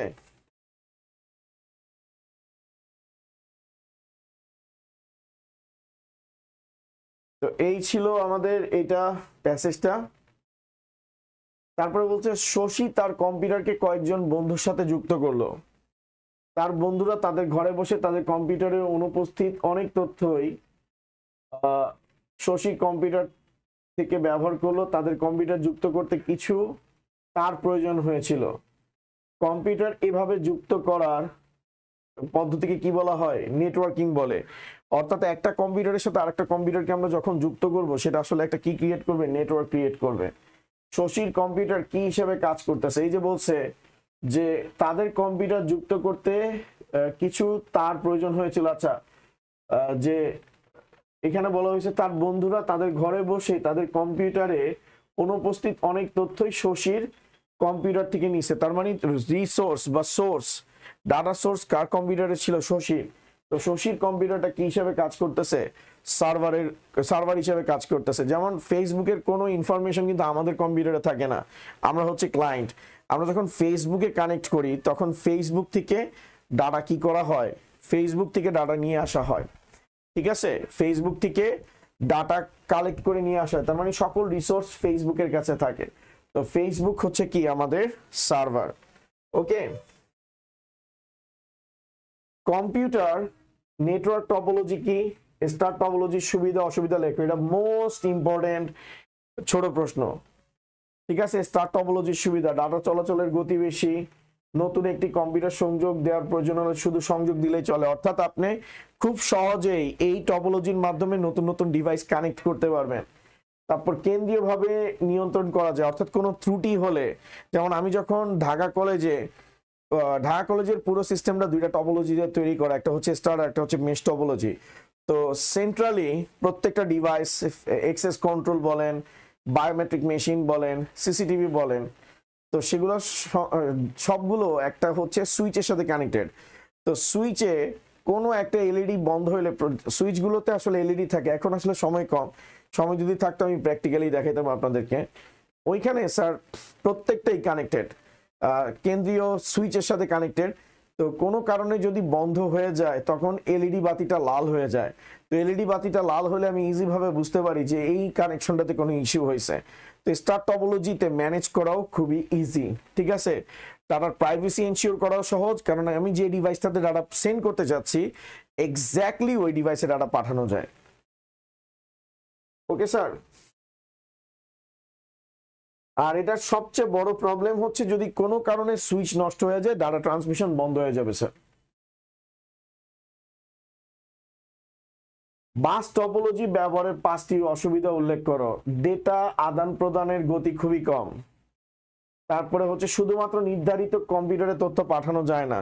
ধরেন আমি কম্পিউটার 1 কে ডাটা সেন্ড করতে যাচ্ছি, কম্পিউটার 1 থেকে 2 তে সেন্ড করতে যাচ্ছি, সেটা 1 থেকে 2 তে যাবে, 2 থেকে 3 তেও যাবে, অর্থাৎ প্রত্যেকটা কম্পিউটারে প্যারালালি চলে যাবে। এটা ডাটার প্রাইভেসি কি করে নষ্ট করে। মূল ব্যাকবোনে কোনো সমস্যা হলো, ওই যে মূল ব্যাকবোন কোনটা, এটা হচ্ছে বাস টপোলজি, এটা হচ্ছে ব্যাকবোন স্যার, এটা হচ্ছে ব্যাকবোন, এটা হচ্ছে ব্যাকবোন। ব্যাকবোনে কোনো ইস্যু হলে ডাটা ট্রান্সমিশন বন্ধ হয়ে যায়। তারপর এই টপোলজিতে কোনো সমস্যা দেখা দিলে তা, আর এটাতে টপোলজিতে যদি কোনো ইস্যু হয় সেটা ফাইন্ড আউট বা ট্রেস করা খুবই টাফ। ওকে, এখন স্টার টপোলজি, মেশ টপোলজি, দেখছেন এই দুইটা টপোলজি কিন্তু ইউজ করা হয়েছে। মেশ টপোলজি কি, এখানে কম্পিউটার 1 আছে, এখানে কম্পিউটার 2 আছে, এখানে 3 আছে, এখানে 4 আছে। মেশ টপোলজিতে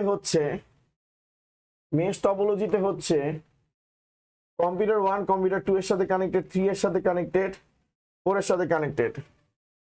আবার কম্পিউটার 3 কম্পিউটার 1 এর সাথে কানেক্টেড, 2 এর সাথে কানেক্টেড, 4 এর সাথে কানেক্টেড। আবার যদি সেম ওয়েতে কথা বলি, কম্পিউটার 3 কম্পিউটার 1 এর সাথে কানেক্টেড, 2 এর সাথে কানেক্টেড, তারপর 4 এর সাথে কানেক্টেড। তারপর আমি যদি বলি 4 1 এর সাথে কানেক্টেড, 3 এর সাথে কানেক্টেড, 2 এর সাথে কানেক্টেড। এখানে প্রত্যেকটা মানে প্রত্যেকটা ডিভাইসের সাথে স্যার কি থাকবে, কানেক্টেড থাকবে। ঠিক আছে, প্রত্যেকটা ডিভাইসের সাথে কানেক্টেড থাকবে। ওকে, ইন্ডিভিজুয়ালি কানেক্টেড থাকবে। যদি এটা ডাউন হয়, ধরেন এটা ডাউন হইলে এটা ডাটা ট্রান্সমিশন কার থেকে রিসোর্স শেয়ার করবে, C3 C4 থেকে। আবার এটাও যদি নষ্ট হয়, C4 থেকে ডাটা শেয়ার করবে। যে ব্যাংকে কিন্তু 1 সেকেন্ডের জন্য ইন্টারনেট বন্ধ হইতে পারে না, তো সেটার জন্য ব্যাংক হচ্ছে ব্যাকআপ 4-5টা কানেকশন নিয়ে রাখে, তো একটা ডাউন হইলে আরেকটা চলতে থাকে। তো এইটার জন্য মূলত আমরা কি টপোলজি ইউজ করি, মেশ টপোলজি ইউজ করি। ঠিক আছে, স্টার টপোলজিতে কেন্দ্রীয় ডিভাইসের সাথে সব যুক্ত থাকে। ধরেন এটা হচ্ছে স্টার টপোলজি, এটার সাথে কেন্দ্রীয় ভাবে ডিভাইসগুলো যুক্ত থাকে। তো এটা হচ্ছে আমাদের কি সুইচ, এটা হচ্ছে আমাদের সুইচ স্যার, কেন্দ্রীয় ভাবে সবগুলো যুক্ত থাকে। আর বাদ বাকি মেশ টপোলজির বৈশিষ্ট্যগুলো লিখবেন, স্টার টপোলজির বৈশিষ্ট্যগুলো লিখবেন। স্টার টপোলজিতে আমরা সুইচ ইউজ করি, মেশ টপোলজিতে আমরা হচ্ছে কম্পিউটার নষ্ট হলে অন্যগুলো সচল থাকে, কিন্তু স্টার টপোলজিতে যদি হাব নষ্ট হয় বা সুইচ নষ্ট হয় সম্পূর্ণটা নষ্ট হয়ে যায়।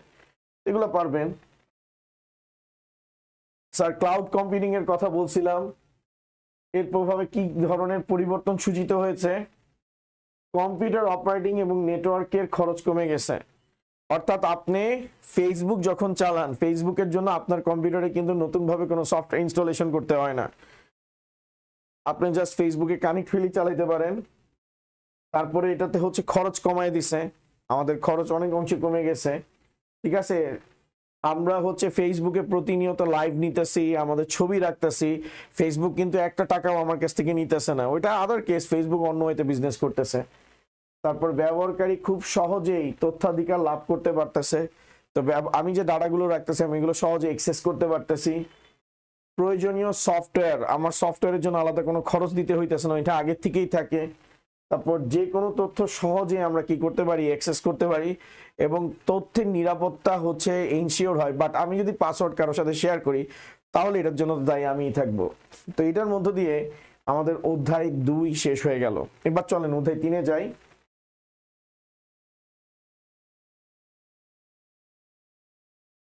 অধ্যায় 3 হচ্ছে নৈতিক ব্যবহার বা প্রযুক্তির নিরাপত্তা বা হচ্ছে প্রযুক্তির নিরাপদ ও নৈতিক ব্যবহার।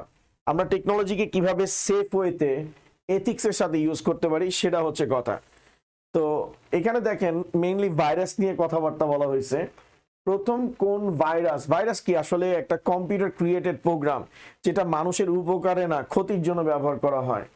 যেমন অ্যালোক্লোজার ভাইরাস, ঠিক আছে, এটা হচ্ছে সব জায়গায় ছড়িয়ে পড়ছিল, এটা হচ্ছে পৃথিবীর প্রথম ভাইরাস, এটা ইম্পর্টেন্ট একটা এমসিকিউ। কম্পিউটার প্রোগ্রামকে ভাইরাস হিসেবে প্রথম সম্বোধন করেন কে, কোহেন। ভাইরাসের ফুল ফর্ম হচ্ছে vital information resources under seize, ঠিক আছে, V for vital, I for information, R for resources, আর S for seize মানে বাজেয়াপ্ত করা। লাইক আমি এভাবে বলি যে আমি একবার পরীক্ষার হলে আমার সামনের ফ্রেন্ডের খাতা দেখতেছিলাম, এমন তো অবস্থায় স্যার আইসা আমার ফ্রেন্ড যে পরীক্ষা যারটা আমি কপি মারতেছিলাম সে হচ্ছে আমার সার্ভার, সে হচ্ছে আমার রিসোর্স, ঠিক আছে। তো বলতেছে বাবা আমার পায়ে তো ব্যথা, আমি একটু বসে। আমি বলছি জি স্যার বসেন। বসার পর আমি কিন্তু আর খাতা টাতা কিছু দেখতে পারলাম না।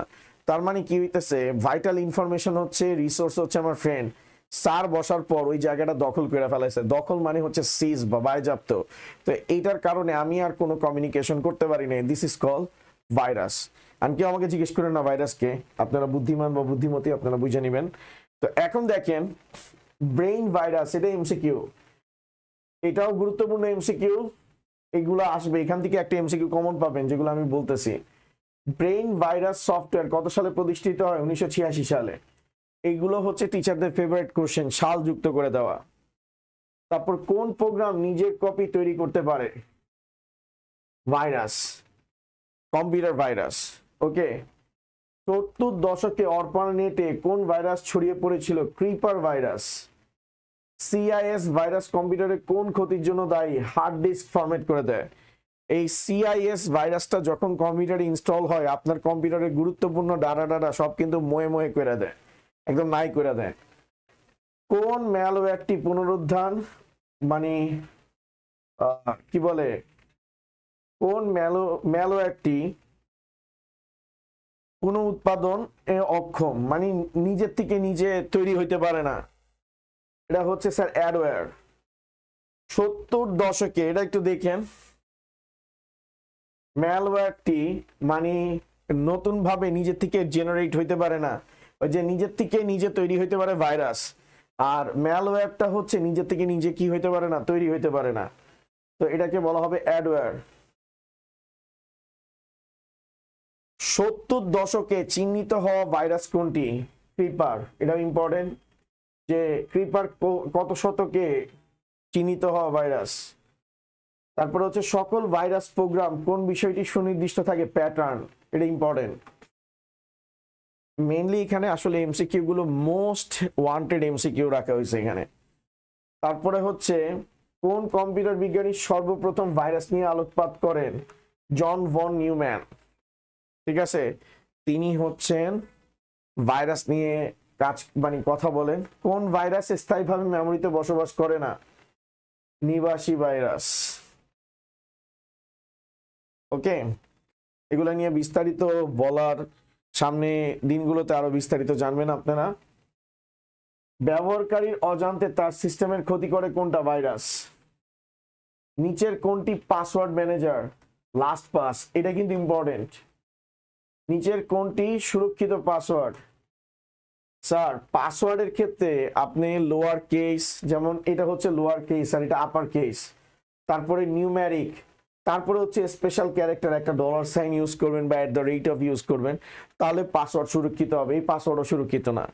পাসওয়ার্ডে 3 ধরনের কম্বিনেশন থাকতে হবে আপনার, লোয়ার কেস, আপার কেস, 4 ধরনের কম্বিনেশন, লোয়ার কেস ছোট হাতের অক্ষর, আপার কেস বড় হাতের অক্ষর, তারপরে হচ্ছে যে নিউমেরিক, তারপর হচ্ছে স্পেশাল ক্যারেক্টার। স্পেশাল ক্যারেক্টার কে কে? @, তারপর হ্যাশ, তারপর আশ্চর্যসূচক চিহ্ন, এগুলা। মাইকেল ক্যালসি কে? একজন হ্যাকার।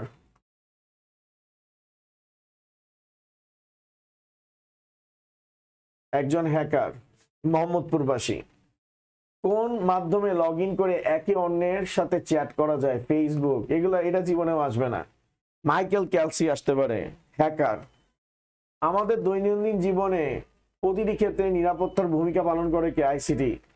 ওই দেখলাম না তো। আচ্ছা যাই হোক, করে, ডেফিনেটলি করে। যে আমার দেখা গেছে শরীর খারাপ, কাউকে ফোন করলে ফোন যদি না থাকতো তাহলে 911 বা হচ্ছে অ্যাম্বুলেন্সে তো কল করতে পারতাম না। একটি জনপ্রিয় অ্যান্টিভাইরাসের সফটওয়্যার হলো ক্যাসপারস্কি। ঠিক আছে, বিট ডিফেন্ডারও আছে, অ্যাভেরা আছে, বাট ক্যাসপারস্কি হচ্ছে হাইপে ছিল, এটা ভালো সার্ভিস দিছে। নিচের কোন অপরাধ জগৎ নতুন? সাইবার। ইন্টারনেট ভিত্তিক অপরাধকে কি বলে? সাইবার ক্রাইম বলে। তথ্য শেয়ার করা যায় কিসের মাধ্যমে? ব্লগের মাধ্যমে। কিসের মাধ্যমে পৃথিবীর মানুষ রাষ্ট্রের অপকর্ম সম্পর্কে ধারণা পাচ্ছে? ইন্টারনেট। এটা ইম্পর্টেন্ট। দেখবেন ইন্টারনেট কিন্তু এখন জাস্টিস চাওয়ার সবচেয়ে মানে সোশ্যাল মিডিয়া যেমন জাস্টিস দেয় এবং সোশ্যাল মিডিয়া কিন্তু মানুষকে মারাও দেয়, দুইটাই দেয়। মিডিয়া ট্রায়াল কিন্তু খুবই গুরুত্বপূর্ণ, একদম খুব ভাইটাল একটা রেজাল্ট নিয়ে আসে। তো মিডিয়া ট্রায়াল হচ্ছে, আপনি যদি মিডিয়া ট্রায়ালের কথা চিন্তা করেন, মিডিয়া ট্রায়ালের মাধ্যমে আমরা কি পাই? জাস্টিসও পাই, আমরা ইনজাস্টিসও পাই। তো ফেসবুকে যখনই কোনো কেউ নিউজ শেয়ার করে ওটার ফ্যাক্ট চেক করে দেখবেন যে ওটা কতটুকু যৌক্তিক কতটুকু অযৌক্তিক। না বুঝা কমেন্ট শেয়ার লাইক দিবেন না। ওকে, বাংলাদেশের তথ্য কমিশনের ওয়েবসাইটের ঠিকানা কোনটি? info.com.bd। এটা ইম্পর্টেন্ট, এটা দেখবেন।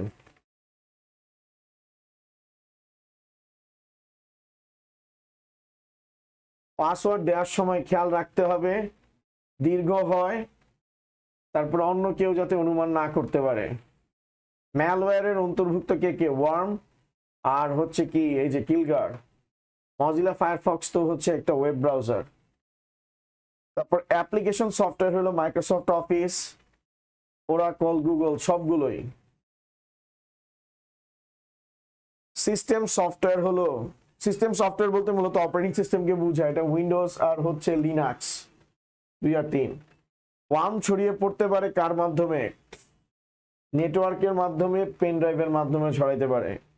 কম্পিউটার ভাইরাস হলো এক ধরনের ম্যালওয়্যার, এক ধরনের ক্ষতিকর প্রোগ্রাম কোড, এক ধরনের ক্ষতিকর সফটওয়্যার যা কার্যকরী ফাইল সংযুক্ত। এই সব কথাই সত্য, ক্ষতি থাকলেই ভাইরাসের ক্ষেত্রে সব সত্য। কম্পিউটার ভাইরাসের কারণে যা যা হতে পারে, কম্পিউটারের গতি হ্রাস পায়, কম্পিউটার বন্ধ হয়ে যায়, হার্ড ডিস্ক ফরম্যাট, সবই সত্য।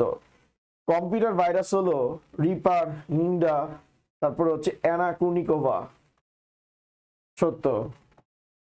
অ্যানাকুনিকোভা কিন্তু একজন টেনিস প্লেয়ার ছিলেন, ঠিক আছে? তো এই নামে একবার ভাইরাস বের হয়েছিল। ওকে, তো তিনি খুব ভালো হচ্ছে কি বলে টেনিস খেলতে পারতেন, ঠিক আছে? তো সেই নামেই হচ্ছে ভাইরাস বের হয়েছিল। খুবই সুদর্শনা, নাইস অ্যান্ড অ্যাট্রাকটিভ ছিলেন উনি।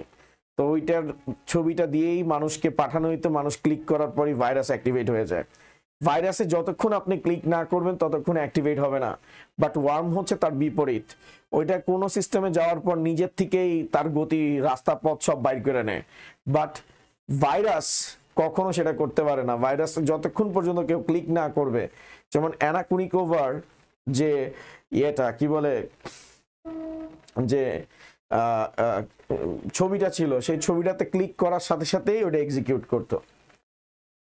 ভাইরাস সংক্রমণের লক্ষণগুলো হলো কম্পিউটার হ্যাং হয়ে যায়, ঘন ঘন রিবুট মারে, অদ্ভুত মেসেজ প্রদর্শন করে, অনেক সময় অদ্ভুত ওয়েবসাইটেও নিয়ে যায়।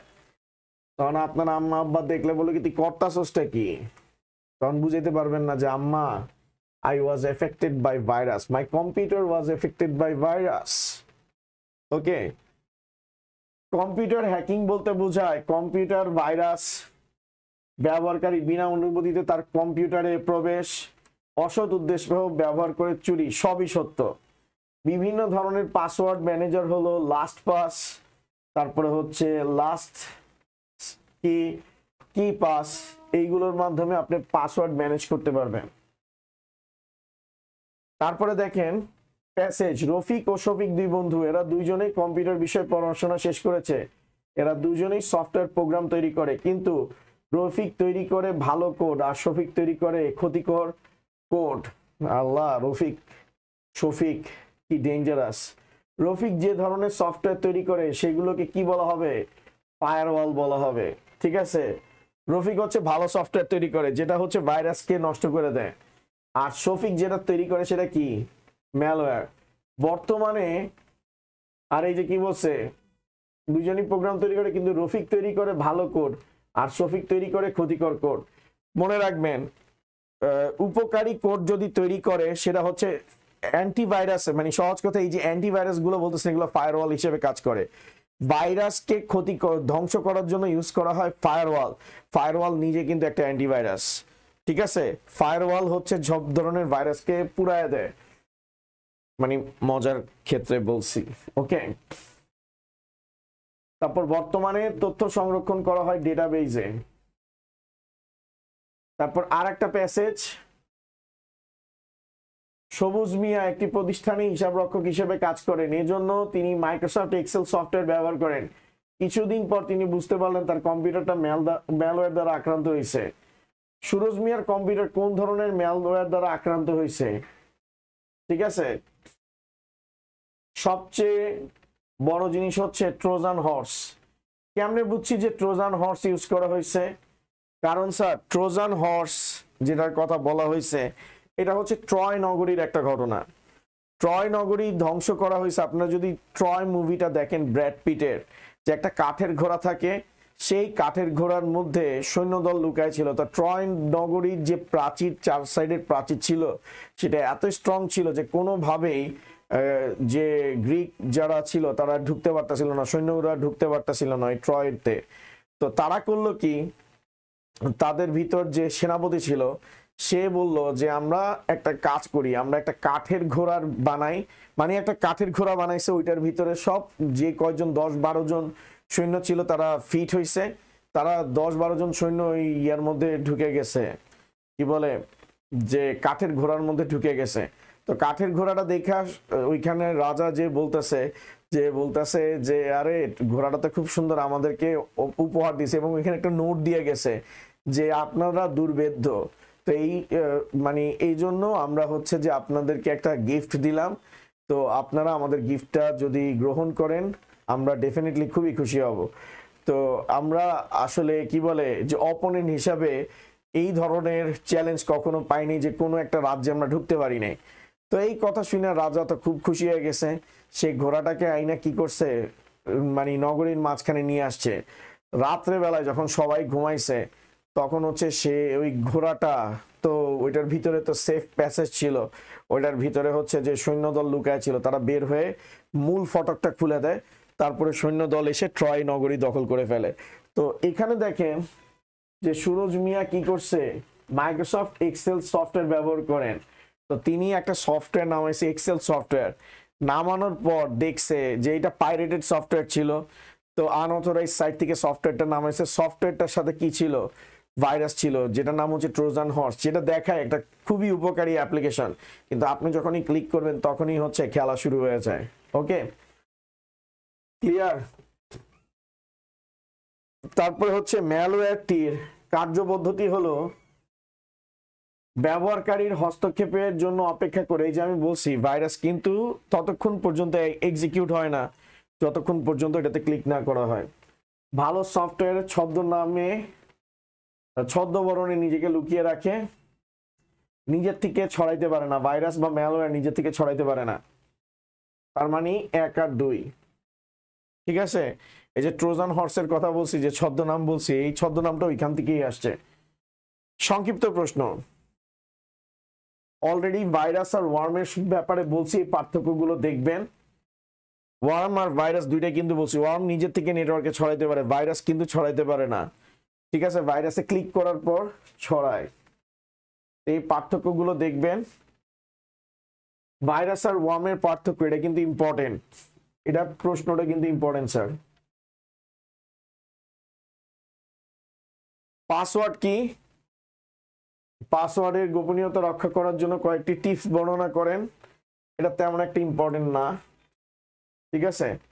তাও একটু দেখে যান যে এটা কিন্তু আপনার জীবনমুখী কাজের জন্য ইম্পর্টেন্ট, আপনার ডে টু ডে লাইফ অ্যাক্টিভিটির জন্য এটা খুবই ইম্পর্টেন্ট। কখনো স্যার পাসওয়ার্ডের ক্ষেত্রে 2 ফ্যাক্টর অথেন্টিকেশন রাখবেন। তারপর যে কোনো সাইবার ক্যাফে বা যে কোনো রেস্টুরেন্টে গেলে বলবেন না যে ভাই আপনার পাসওয়ার্ড, মানে আপনাদের ওয়াইফাই পাসওয়ার্ডটা দেন। আপনি যখন ওই ওয়াইফাইতে কানেক্ট হবেন, আপনি কিন্তু ওইখানে যে যে সাইটগুলোতে যাইতেছেন, ওয়াইফাই কিন্তু ওই সাইটগুলোতে হিস্ট্রিতে রাখে, এবং ওই সাইটগুলোতে যে আপনি লগ ইন করতেছেন ওই ইনফরমেশন রাখে। তারপর যে কোনো থার্ড পার্টি কারো কম্পিউটারে লগ ইন করবেন না, ওই সময় পাসওয়ার্ড কিন্তু সেফ থেকে যায়, ঠিক আছে? এই যে দেখেন সাইবার ক্যাফে, ইউনিয়ন, তথ্য সেবা কেন্দ্র, এই সকল জায়গায় আপনি কম্পিউটারে লগ ইন করবে না।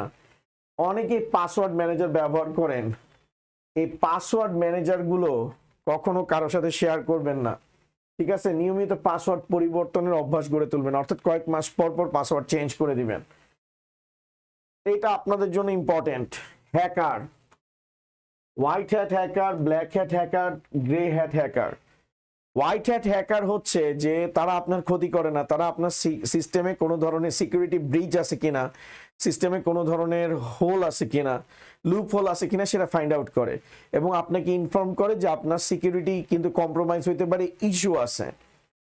ব্ল্যাক হ্যাট হ্যাকার হচ্ছে এরা আপনার সিস্টেমের লুপহোল গুলো বের করে এবং আপনার সিস্টেমের দুর্বলতার সুযোগ নিয়ে আপনার সিস্টেমে উড়ায় দেয়। আর গ্রে হ্যাট হ্যাকার হচ্ছে তারা হচ্ছে সিস্টেমের লুপহোল ব্যাপারে জানে এবং জানার পর সে চাইলে আপনার ক্ষতিও করতে পারে, নাও পারে। তার মানে এটা হচ্ছে 50-50, বাট এটা হচ্ছে 100%, এটা 100%। এ 100% আপনার সিস্টেমকে বাঁচানোর চেষ্টা করবে, এই ব্ল্যাক হ্যাকার আপনার 100% এফোর্ট দিবে আপনার সিস্টেমকে উড়ায় ফেলার জন্য। আর গ্রে হ্যাট হ্যাকার হচ্ছে মুড সুইং এর উপর ডিপেন্ড করে, এখন চাইলো উড়াই দিল, আবার এখন চাইলো না থাক মাফ করে দিই। তো এটা হচ্ছে গ্রে হ্যাট হ্যাকার। আচ্ছা, সাইবার অপরাধ বলতে কি বুঝো এগুলো দেখেন, এই চ্যাপ্টার থেকে আপনাদের এই কোশ্চেন গুলো বেশি আসবে। সাইবার সিকিউরিটি, ভাইরাস, এটা আসবে। সাইবার সিকিউরিটি তো আসবে, সাইবার ক্রাইম এটা আসবে। তো এখানে কি বলা হয়েছে, সাইবার ক্রাইম বা অপরাধ বলতে কি বুঝো, এটা চমৎকার ভাবে মানে গোছায় দেওয়া হয়েছে। যেমন সাইবার অপরাধগুলো কি কি, কাউকে বুলি করা, আপনি ফেসবুকে যে ট্রল করেন যে আমার বন্ধু ফেয়ার এন্ড লাভলি, ঠিক আছে, তারপর আমার বন্ধু পুডিং নাইচা নাইচা সেল করে, তো এগুলো নিয়ে ট্রল করতেছেন, এগুলোও কিন্তু হচ্ছে সাইবার বুলিং এর মধ্যে পড়ে। তারপরে স্প্যাম, এটাও কিন্তু সাইবার ক্রাইম। তারপর আপত্তিকর তথ্য প্রকাশ, যে আপনি হচ্ছেন যে মিস ইনফরমেশন দিলেন, যে ধরেন যে তানভীর স্যার আজকে আইসিটি ক্লাস নিল, আপনি বলেন কই তানভীর স্যার তো ক্লাস নিল না, তানভীর স্যার হচ্ছে সবার টাকা নিয়ে চলে গেছে কিন্তু ক্লাস করেনি। এই সকল আপত্তিকর তথ্য যেটার কোনো ভ্যালিডিটি নাই, এগুলোও কিন্তু সাইবার ক্রাইমের মধ্যে পড়ে। তো কারো ব্যাপারে কোনো ইনফরমেশন শেয়ার করার আগে আগে যাই না শুই না বুঝা তারপর শেয়ার করবেন, কারণ এটা যদি না করেন কেউ চাইলে আপনার এগেনস্টে কিন্তু কঠিন মামলা করে দিতে পারে। আর সাইবার অ্যাক্টের মামলা কিন্তু খুবই ডেঞ্জারাস হয় স্যার। ওকে, তারপরে হচ্ছে কাউকে থ্রেট দেওয়া, যেমন আমি ফেসবুকে বলছিলাম যে তোরে মারুম, মজা করে বলছিলাম, ফেসবুক আমার অ্যাকাউন্ট 10 দিনের জন্য ব্লক করে দিছে। তো কোনো ধরনের মেসেজ, এমন মেসেজ দিতে পারবেন না যেটা মানুষকে থ্রেট বা হুমকির স্বরূপ হয়। তারপর হচ্ছে সাইবার যুদ্ধ, উমুকের পেজ উড়ায় ফেলানো, তুমুকের পেজ উড়ায় ফেলানো, এটা পসিবল না। ওকে, এটার মধ্য দিয়ে অধ্যায় 3 শেষ হলো। স্প্রেডশিট ব্যবহার, এক্সেল, তো এখান থেকে আসে বাট এখান থেকে কম কোশ্চেন আসে। ফাইল এডিট শব্দগুলো কি নির্দেশ করে, কোথায় নির্দেশ করে, অফিস বাটনে, এটা আপনি পড়তে পারেন। ফাইল এডিট ইত্যাদি শব্দগুলো মূলত কি নির্দেশ করে, অফিস বাটন অপশন নির্দেশ করে, ঠিক আছে, অর্থাৎ এডিট, ফাইলকে এডিট করা।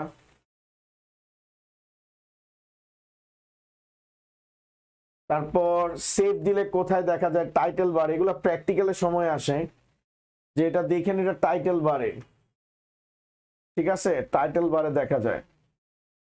যে আমি একটা ফাইল আপনাদেরকে দেখাই তাহলে বুঝতে পারবেন আপনারা।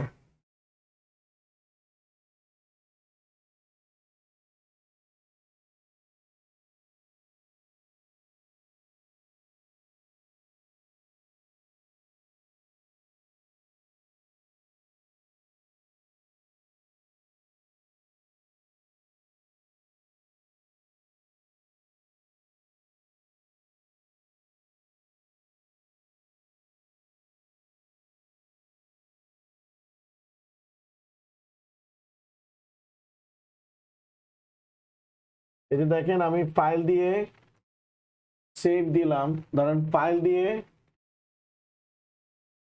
সেভ অ্যাজ দিলাম, ঠিক আছে, দিস পিসি, আমি এখানে লিখলাম লুল। দেখেন এই যে টাইটেল বারে দেখাচ্ছে লুল দেখাচ্ছে, কথা কি বুঝছেন, এটাকে টাইটেল বলা হয়। ওকে, আপনি যখন সেভ দিবেন ওইটা ওই টাইটেল বারে জিনিসটা দেখাবে, শো করবে আপনাকে।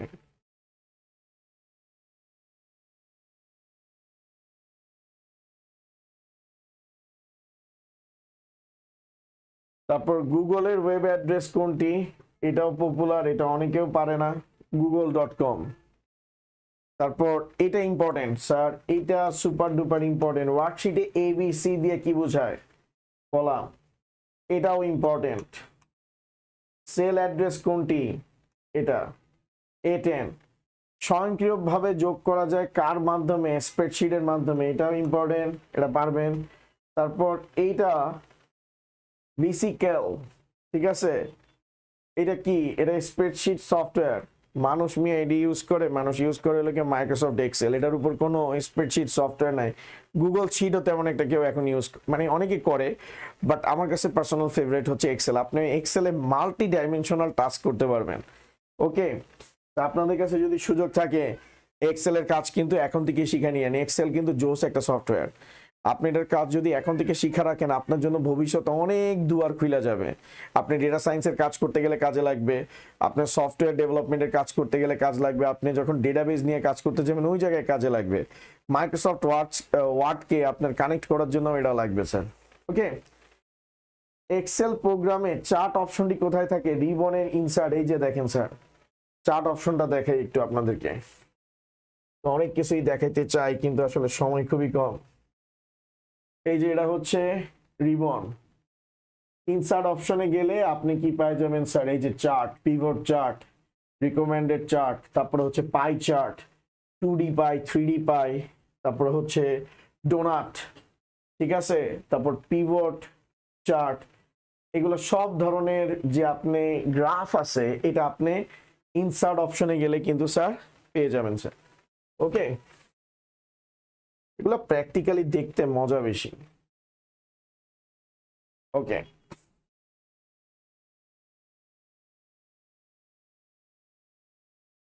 তারপর দেখেন এক্সেল ফাইলের এক্সটেনশন কোনটা, এটা হচ্ছে এক্সেল ফাইলের এক্সটেনশন। ডাটাবেস কি সংরক্ষণ করা যেতে পারে, রোগীর সব ধরনের তথ্য, রোগীর নাম, রোগীর নাম, চিকিৎসা, সব কিছু, রোগীর সব ধরনের তথ্য ডাটাবেসে রাখা যায়। এটা কিন্তু সুপার ডুপার বাম্পার হিট মার্কা এমসিকিউ। এক্সেলের ফাইলের এক্সটেনশন কি, মানে কোনটা দেখে আপনি বুঝবেন এটা এক্সেল, .xls যদি থাকে। কোন প্রোগ্রামের সাহায্যে বাজারের ভবিষ্যৎবাণী করা যায়, এক্সেল। এক্সেল দিয়েও আপনি স্ট্যাটিস্টিক্স বা প্রবাবিলিটির কাজ করতে পারবেন, ঠিক আছে।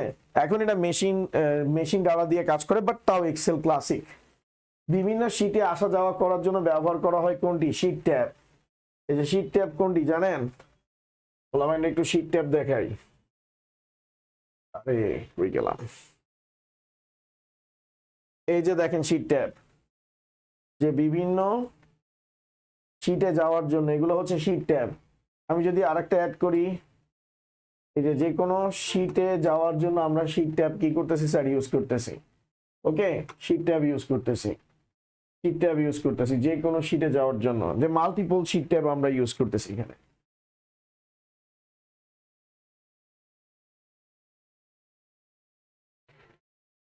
স্প্রেডশিটের ফর্মুলা নিচের কোনটি, এটা স্প্রেডশিটের ফর্মুলা, ইকুয়াল দিয়ে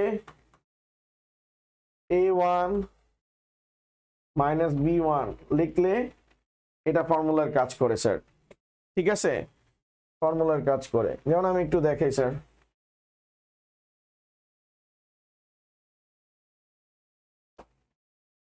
ফর্মুলাটা একটু দেখাই। ধরেন এখানে আছে হলো গিয়ে 5, এখানে আছে কি 4, তা আমি মনে করেন এখানে ইকুয়াল দিলাম, ঠিক আছে,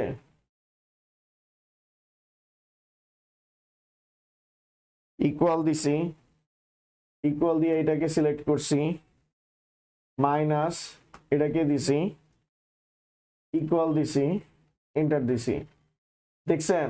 এখন দেখেন আমি এখানে 6 দিলাম, এখানে 7 দিলাম, ঠিক আছে। এখন আমি এটাকে টান দিয়ে এখানে নিচে নিয়ে আসলাম,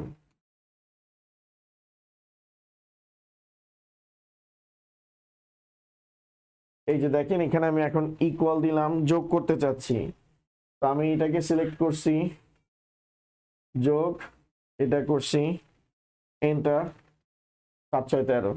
আমি এভাবে করে ক্যালকুলেশনের কাজগুলো ইকুয়াল দিয়ে ফার্স্ট ব্র্যাকেট দিলেই ওইটা কার কাজ করে স্যার? ফর্মুলার কাজ করে স্যার। আই হোপ আপনারা বুঝতে পারছেন।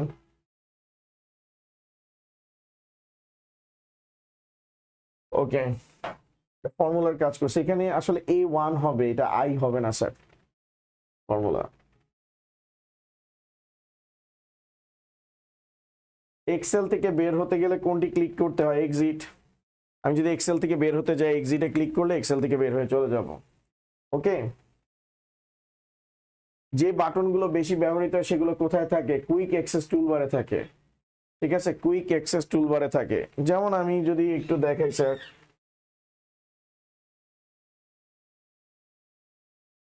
এই যে যেই বাটনগুলো আমরা ইউজ করতেছি এগুলো সব কুইক অ্যাক্সেস টুলবারের মধ্যে থাকবে। ঠিক আছে, কুইক অ্যাক্সেস টুলবার, এখানে যা দেখতেছেন এই যে বাটনগুলো আমরা বেশি ইউজ করতেছি এগুলো সব হচ্ছে কুইক অ্যাক্সেস টুলবারের মধ্যে আছে। আমি ডিরেক্ট ক্লিক করব, এটা সাথে সাথে কি করবে স্যার? কাজ করবে। অর্থাৎ হাতের নাগালের মধ্যে যে বাটন আছে যেমন ফর্মুলাস, বোল্ড, ইটালিক, পেস্ট, ঠিক আছে, এগুলো সব কুইক অ্যাক্সেস টুলবারের মধ্যে থাকতেছে। ওকে, ক্লিয়ার স্যার? যেমন এগুলো হচ্ছে টুলবার, এটা হচ্ছে কুইক অ্যাক্সেস টুলবার। এখানে বিভিন্ন ধরনের টুলস দেওয়া আছে, সামেশন করা, ইনসার্ট করা, ডিলিট করা, এগুলো সব টুলের মধ্যে পড়ে স্যার।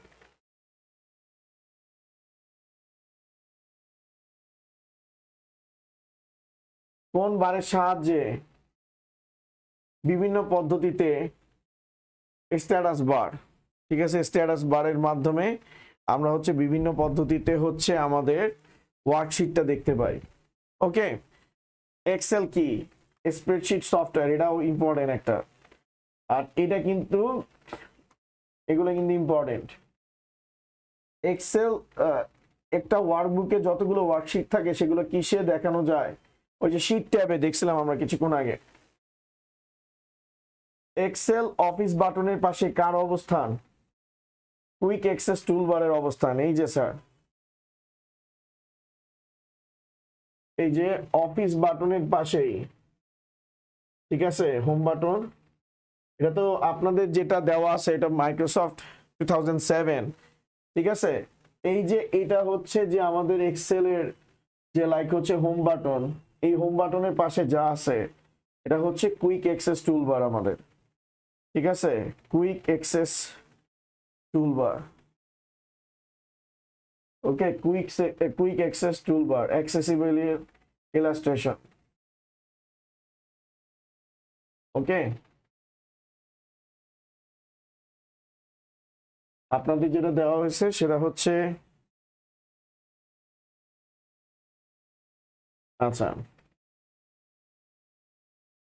এক্সেল অফিস বাটনের পাশে কার অবস্থান? এটা তো বললাম। এক্সেলের কোন অপশন ব্যবহার করে ডায়াগ্রাম অঙ্কন করা যায়? ওই যে চার্ট অপশন দেখছি আমরা, এটা ইম্পর্টেন্ট, এটা দেখবেন। সেল অ্যাড্রেস কোনটি? এটা সেল অ্যাড্রেস। এক্সেল প্রোগ্রামে যোগ কয় পদ্ধতিতে করা যায়? 2 পদ্ধতিতে। আমি একটা যেটা দেখাইছি ওই পদ্ধতি, আর একটা পদ্ধতি আছে, দেখেন আর একটা পদ্ধতি আছে। আমি এই 3টাকে যোগ করছি, এই 3টাকে আমি যোগ করতেছি। ধরেন এখানে দিলাম আমি 5, এখানে দিলাম 6, এখানে দিলাম 7, এই তিনোটাকে যোগ করে আমি সাম ক্লিক করলে তিনোটা যোগ করছি। তার মানে আমি ফর্মুলা ইউজ করেও করতে পারি, আবার চাইলে আমি ফর্মুলা ইউজ করেও করতে পারি।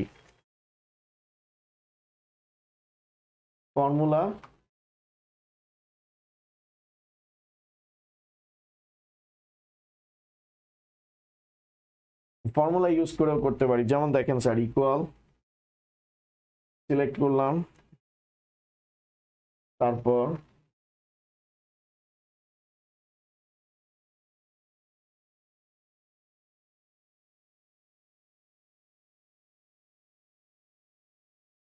দেখেন সামের ফর্মুলা ইউজ করেও আমি কি করতে পারি? বের করতে পারি। তো 2 ওয়েতে এগুলো করা যায়। এগুলো খুব ইন্টারেস্টিং জিনিস, এগুলো বেসিক জিনিস, এগুলো এই বয়সে শেখা কিন্তু অনেক বড় একটা বিষয়। আপনাদের এই যে থাকতে আমি কিন্তু এগুলো পারতাম না স্যার। গুণ করার জন্য কোনটি ব্যবহার করা হয়? তার চিহ্ন ব্যবহার করা হয় স্যার গুণ করার জন্য। আর যোগ করার টেকনিক দুইটা, গুণ করার জন্য স্টার ইউজ করা হয়। চলেন আমরা একটু দেখি, গুণ করে ট্রাই করি। তো ধরেন 5 আর 6 কে গুণ করব, তো ইকুয়াল দিলাম, 5 নিলাম, দিলাম, দেখছেন বের হয়ে গেছে। আমি এভাবে করেও কিন্তু কি করতে পারি স্যার, গুণ করতে পারি।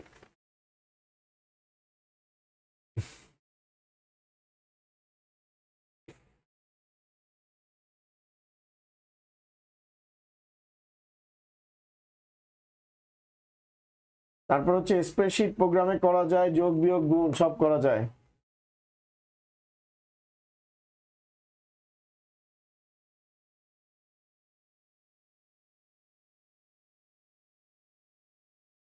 তারপর দেখেন স্যার, ওয়ার্কশিটে থাকে সারি, কলাম, সেল সবই থাকে, এগুলো সব থাকে।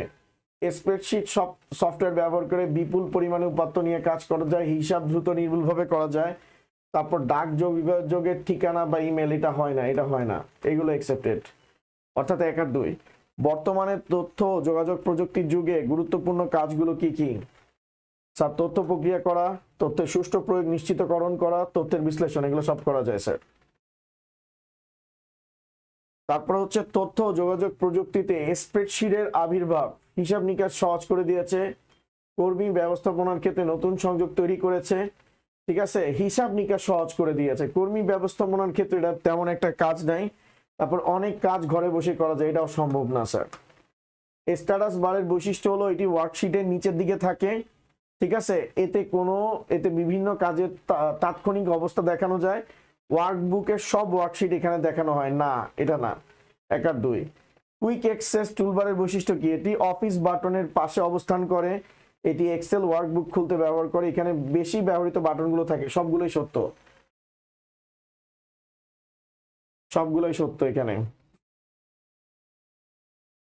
আচ্ছা দাঁড়ান একটু, এখানে বেশি ব্যবহৃত বাটনগুলো থাকে, এটি এক্সেল ওয়ার্কবুক খুলতে সহায়তা করে না, এটা এক্সেল ওয়ার্কবুক খুলতে সহায়তা করে না। ঠিক আছে, 1 আর 3 হওয়ার কথা এটা। ঠিক আছে, 1 আর 3, এই যে দেখছেন, এটা ওয়ার্কবুক খুলতে তো এটা ইউজ করা হয় না। নতুন ওয়ার্কশিট বা খোলার পদ্ধতি কি? এখানে হচ্ছে অফিস বাটন থেকে নিউতে যাওয়া আর হচ্ছে কন্ট্রোল এন, এটা দিয়ে ওপেন করা যায়। এবার প্যাসেজটা আমরা একটু যদি দেখি, জাভেদ আলীর ব্যবসায়িক প্রতিষ্ঠানে অসংখ্য লেনদেন সংঘটিত হয়, লেনদেনগুলো তিনি হাতে কলমে সংরক্ষণ করেন।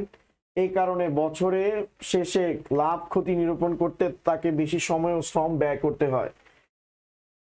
কোন প্রোগ্রামটি ব্যবহার করে করতে পারেন? মাইক্রোসফট এক্সেল ব্যবহার করে। মানে তিনি হাতে কলমে করেন, তাই তো টাইম তো বেশি লাগবেই। উক্ত প্রোগ্রাম ব্যবহার করলে জাভেদ আলীর জন্য কাজগুলো করা সহজ হবে। সেটা হচ্ছে বছর শেষে লাভ ক্ষতি শতকরা হার নির্ণয়, বিভিন্ন বছরের তুলনামূলক আর্থিক চিত্র প্রকাশ, এটা এক্সেলের মাধ্যমে ইজি ওয়েতে করা যায়। তারপরে হচ্ছে আরেকটা প্যাসেজ, এই প্যাসেজটা দেখবেন, এগুলো কাজে লাগবে, এখান থেকে আসবে। প্রচুর বই ছাপানো বিক্রি করে, বিপুল পরিমাণ লেনদেনের হিসাব রাখতে তিনি একটি বিশেষ কম্পিউটার প্রোগ্রাম ব্যবহার করেন, স্প্রেডশিট প্রোগ্রাম। এটা আসবেই পরীক্ষায়, এই ধরনের এমসিকিউ আসেই। প্রক্রিয়াকরণ রহমান সাহেবের ব্যবহৃত সফটওয়্যার যেভাবে ব্যবহৃত, মানে প্রক্রিয়াকরণের রহমান সাহেবের ব্যবহৃত সফটওয়্যারটি যেভাবে সাহায্য করে, টাইপিং স্পিড তো বাড়ায় দেয় না, সময় কম লাগে, হিসাব স্বয়ংক্রিয়ভাবে করে। ঠিক আছে, এটা অবশ্যই দেখবেন। স্প্রেডশিট এবং মাইক্রোসফট ওয়ার্ড, স্প্রেডশিট হিসাব নিকাশের কাজ করে আর মাইক্রোসফট ওয়ার্ড প্রসেসিং এর কাজ করে স্যার। এটি ব্যবহার করে বড় বড় গাণিতিক হিসাব নিকাশ করা হয়, আর এটার মাধ্যমে বিভিন্ন ধরনের ডকুমেন্ট মুদ্রণ, প্রিন্টিং এর কাজ করা হয়। তারপর স্প্রেডশিট যে অংশে কাজ করে তাকে ওয়ার্কশিট বলে, আর ওয়ার্ডকে ডকুমেন্ট বলা হয় স্যার। আর এটা অসংখ্য সেল আর কলামে ডিফারেন্সিয়েট করা, এটাতে কিন্তু কোনো কলাম আর সারি থাকে না ওয়ার্কশিটে, মাইক্রোসফট ওয়ার্ডে। স্প্রেডশিটের সূত্র প্রয়োগ করে ফর্মুলা ইউজ করতে পারবেন, বাট এখানে কোনো সূত্র প্রয়োগ করে কাজ করা যায় না। স্প্রেডশিট ব্যবহারের উদ্দেশ্য এটা, আই গেস আপনারা পারবেন, এটা বলার কিছু নাই। এটা খুবই ইম্পর্টেন্ট, এটা খুবই ইম্পর্টেন্ট প্রশ্ন, এটা দিলে পোলাপেন কিন্তু অনেকে ধরা খাবে। ফর্মুলা এবং ফাংশনের মধ্যে ডিফারেন্স কি স্যার? ফর্মুলা আর ফাংশন কি? ফর্মুলা হচ্ছে স্যার কোনো একটা ম্যাথমেটিক্যাল ইলাস্ট্রেশন, ঠিক আছে, কোনো একটা ফলাফল পাওয়ার কি টেকনিক, আর সেই টেকনিকের সংক্ষিপ্ত রূপ হচ্ছে ফর্মুলা, ঠিক আছে। সেই টেকনিকের সম্পৃক্ত মানে সংক্ষিপ্ত রূপ হচ্ছে ফাংশন। যেমন ওয়ার্কশিটে বিভিন্ন সেলের অ্যাড্রেস ব্যবহার করে গাণিতিক যুক্তি মূলক যে সমস্ত সূত্র ব্যবহৃত হয় তাকে ফর্মুলা বলে, আর ফর্মুলার সংক্ষিপ্ত রূপকে কি বলা হয়? ফাংশন বলে। যেমন সাম একটা ফাংশন, ঠিক আছে, তারপরে হচ্ছে সাবট্রাকশন একটা ফাংশন, ডিভিশন একটা ফাংশন, মাল্টিপ্লিকেশন কি একটা ফাংশন। কিন্তু সেটা কিভাবে হবে সেটা মূলত আপনি দেখানো যে এম স্টার মানে সরি এ 5 * 6 এই যে দেখাই দিতেছিলাম আমরা, ওইটা হচ্ছে ফর্মুলা স্যার। ফর্মুলা সংক্ষিপ্ত আকারে লেখা যায় না, বাট ফাংশন সংক্ষিপ্ত আকারে লেখা যায়, ঠিক আছে। ফর্মুলা সংক্ষিপ্ত আকারে লেখা যায় না, আপনাকে সবকিছু ডিটেলসে দেখাইতে হবে। ফাংশন কি আপনি সংক্ষিপ্ত আকারে লিখতে পারবেন। যেমন একটা এক্সাম্পলই দেখাই দিই, এক্সাম্পল আপনাদেরকে দেখাই দিই স্যার। যেমন আমি এখানে 5 নিলাম, এখানে 6 নিলাম, এখানে 8 নিলাম। আমি এখানে ফর্মুলা যদি ইউজ করি, এটা প্লাস এটা প্লাস এটা, এটা ফর্মুলা। আর ফাংশনটা কি হবে? ফাংশন আমি সংক্ষিপ্ত রূপে লিখতে পারি। ধরেন আমি এখানে কি লিখবো স্যার? আমি এখানে দেখেন লিখতেছি সাম, এই যে দেখেন সাম চলে আসবে, সাম চলে আসছে, এই ফাংশন ক্রিয়েট করা আছে। এখানে কিন্তু কোনো ফর্মুলা আমি ইউজ করতেছি না, সংক্ষিপ্ত রূপ। এটাকে সিলেক্ট করছি স্টার, এটাকে দিছি, ক্লোজ করছি, এন্টার দিছি, অটোমেটিক্যালি স্যার চলে আসছে। ফাংশন ফর্মুলাতে ডিটেলসে লিখতে হয়, বাট ফাংশনে কিন্তু ডিটেলসে লিখতে হয় না স্যার। আই হোপ আপনারা বুঝতেছেন স্যার।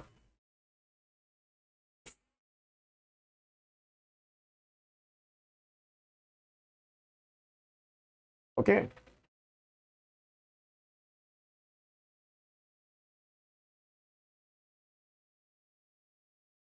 এই পার্থক্যগুলো দেখবেন মোটামুটি আমি বুঝাই দিছি।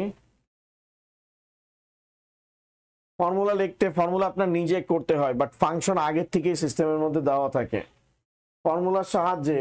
অর্থাৎ ফাংশন যেমন সাম ফাংশন, সাবট্রাকশন ফাংশন, এগুলো আগে থেকেই দেওয়া আছে, বাট আপনি যদি নিজে লিখতে যান তাহলে কি লাগবে? টাইম বেশি লাগবে। আর ফাংশনের সাহায্যে ম্যাসিভ কাজগুলো করা হয়, লাইক ডাটা অ্যানালাইসিস করা, তারপরে হচ্ছে লার্জ স্কেলের ডাটা ক্যালকুলেশন করা। ফর্মুলার সাহায্যে বাজারের প্রবণতা বিশ্লেষণ এগুলো করা সম্ভব না। ফর্মুলা ছোটখাটো ক্ষেত্রে ইউজ করা যায়, বাট ফাংশনের মাধ্যমে আপনি লার্জ স্কেলের কাজ করতে পারবেন, যেটার জন্য আসলে এক্সেল ডেভেলপ করা হয়েছে। লাস্ট চ্যাপ্টার আমাদের, সেটা হচ্ছে শিক্ষা ও দৈনন্দিন জীবনে ইন্টারনেটের ব্যবহার। কোনটির মাধ্যমে পথের অবস্থান জানা যায়? এটা দেখবেন, এটা খুবই ইম্পর্টেন্ট। জিপিএস, জিপিএস নিখুঁতভাবে কি বলে দেয়? পথঘাটের অবস্থান। এই যে গুগল ম্যাপ ট্যাপ ইউজ করে, এগুলো সব জিপিএস ইউজ করে। পথ দেখানোর জন্য আমরা জিপিএস ইউজ করি, ঠিক আছে। গাড়িতে এখন জিপিএস ইউজ করা হয়। অদূর ভবিষ্যতে আপনাদেরকে ট্রেস অ্যান্ড ট্র্যাক করার জন্য গাড়ি অ্যান্ড ব্যাগে, আপনাদের হচ্ছে লাইক আপনাদের জুতাতে, তারপর ব্যাগের মধ্যে, তারপর আপনার টি শার্টের কলারের মধ্যে জিপিএস দিয়ে দিবে। আপনি বলবেন আম্মু আমি তো কোচিংয়ে অস্থির ক্লাস করতেছি, তখন আপনার আম্মু বলবে কি, বাবা তোমাকে কেন হচ্ছে কি বলে যে ওয়ান্ডারল্যান্ড বা গুলশান বা বনানীতে দেখা যাইতেছে, তোমাকে কেন হচ্ছে ফিল্ডের মধ্যে দেখা যাইতেছে। তুমি যদি কোচিং সেন্টারে থাকো বা স্যারের কাছে পড়ো, তাহলে তো স্যারের বাসায় লোকেশন দেখানো দরকার। কারণ আপনি বলবেন এটা বললো কেমনে? আচ্ছা, জিপিএস কে কোনটি সংকেত পাঠায়? কৃত্রিম উপগ্রহ বা স্যাটেলাইট। পৃথিবীর চারপাশে অনেকগুলো স্যাটেলাইট আছে, এই স্যাটেলাইট গুলো আসলে ট্রেস অ্যান্ড ট্র্যাক করে যে আপনি কোথায় আছেন। এগুলো মূলত জিপিএস কে সিগন্যাল পাঠায়। আচ্ছা, জিপিএস এর ফুল ফর্ম কি? Global positioning system. এটা প্রায় সময় এই ফুল ফর্ম আসে, হোয়াট ইজ জিপিএস? অ্যান্সার দিবেন গ্লোবাল পজিশনিং সিস্টেম। তারপরে হচ্ছে সবচেয়ে ছোট কোন যন্ত্রটি দিয়ে ইন্টারনেট ব্যবহার করা যায়? স্মার্টফোন। তথ্য প্রযুক্তির উন্নতির ফলে নিচের কোন প্রশ্নটি আজ অবান্তর? কোন কোন কাজে ইন্টারনেট ব্যবহার করা যায়? ইন্টারনেট এখন সব কাজেই ব্যবহার করা যায়, ঠিক আছে? ইন্টারনেট সব মানে অবান্তর, কোন কোন কাজে ইন্টারনেট ব্যবহার করা যায় না, ঠিক আছে? তো কোন কোন দেশের মানুষ ইন্টারনেট ব্যবহার করে না, ইন্টারনেট ব্যবহার করতে কি কি প্রয়োজন হয়? কোন প্রশ্নটি আজ অবান্তর, কোন কোন কাজে ইন্টারনেট ব্যবহার করা যায়? এখন অলমোস্ট সব কাজে ইন্টারনেট ইউজ করা হয়। যে সমস্ত দেশ প্রযুক্তিতে এগিয়ে তারা কোনটি ছাড়া এক মুহূর্ত থাকতে পারে না? ইন্টারনেট। ইন্টারনেট খবরের কাগজকে কি বলা হয়? অনলাইন পত্রিকা। স্যার এখানে ওই জিপিএসটা এটা ইম্পর্টেন্ট, সবচেয়ে বেশি পথ দেখানোর জন্য এগুলো ইম্পর্টেন্ট।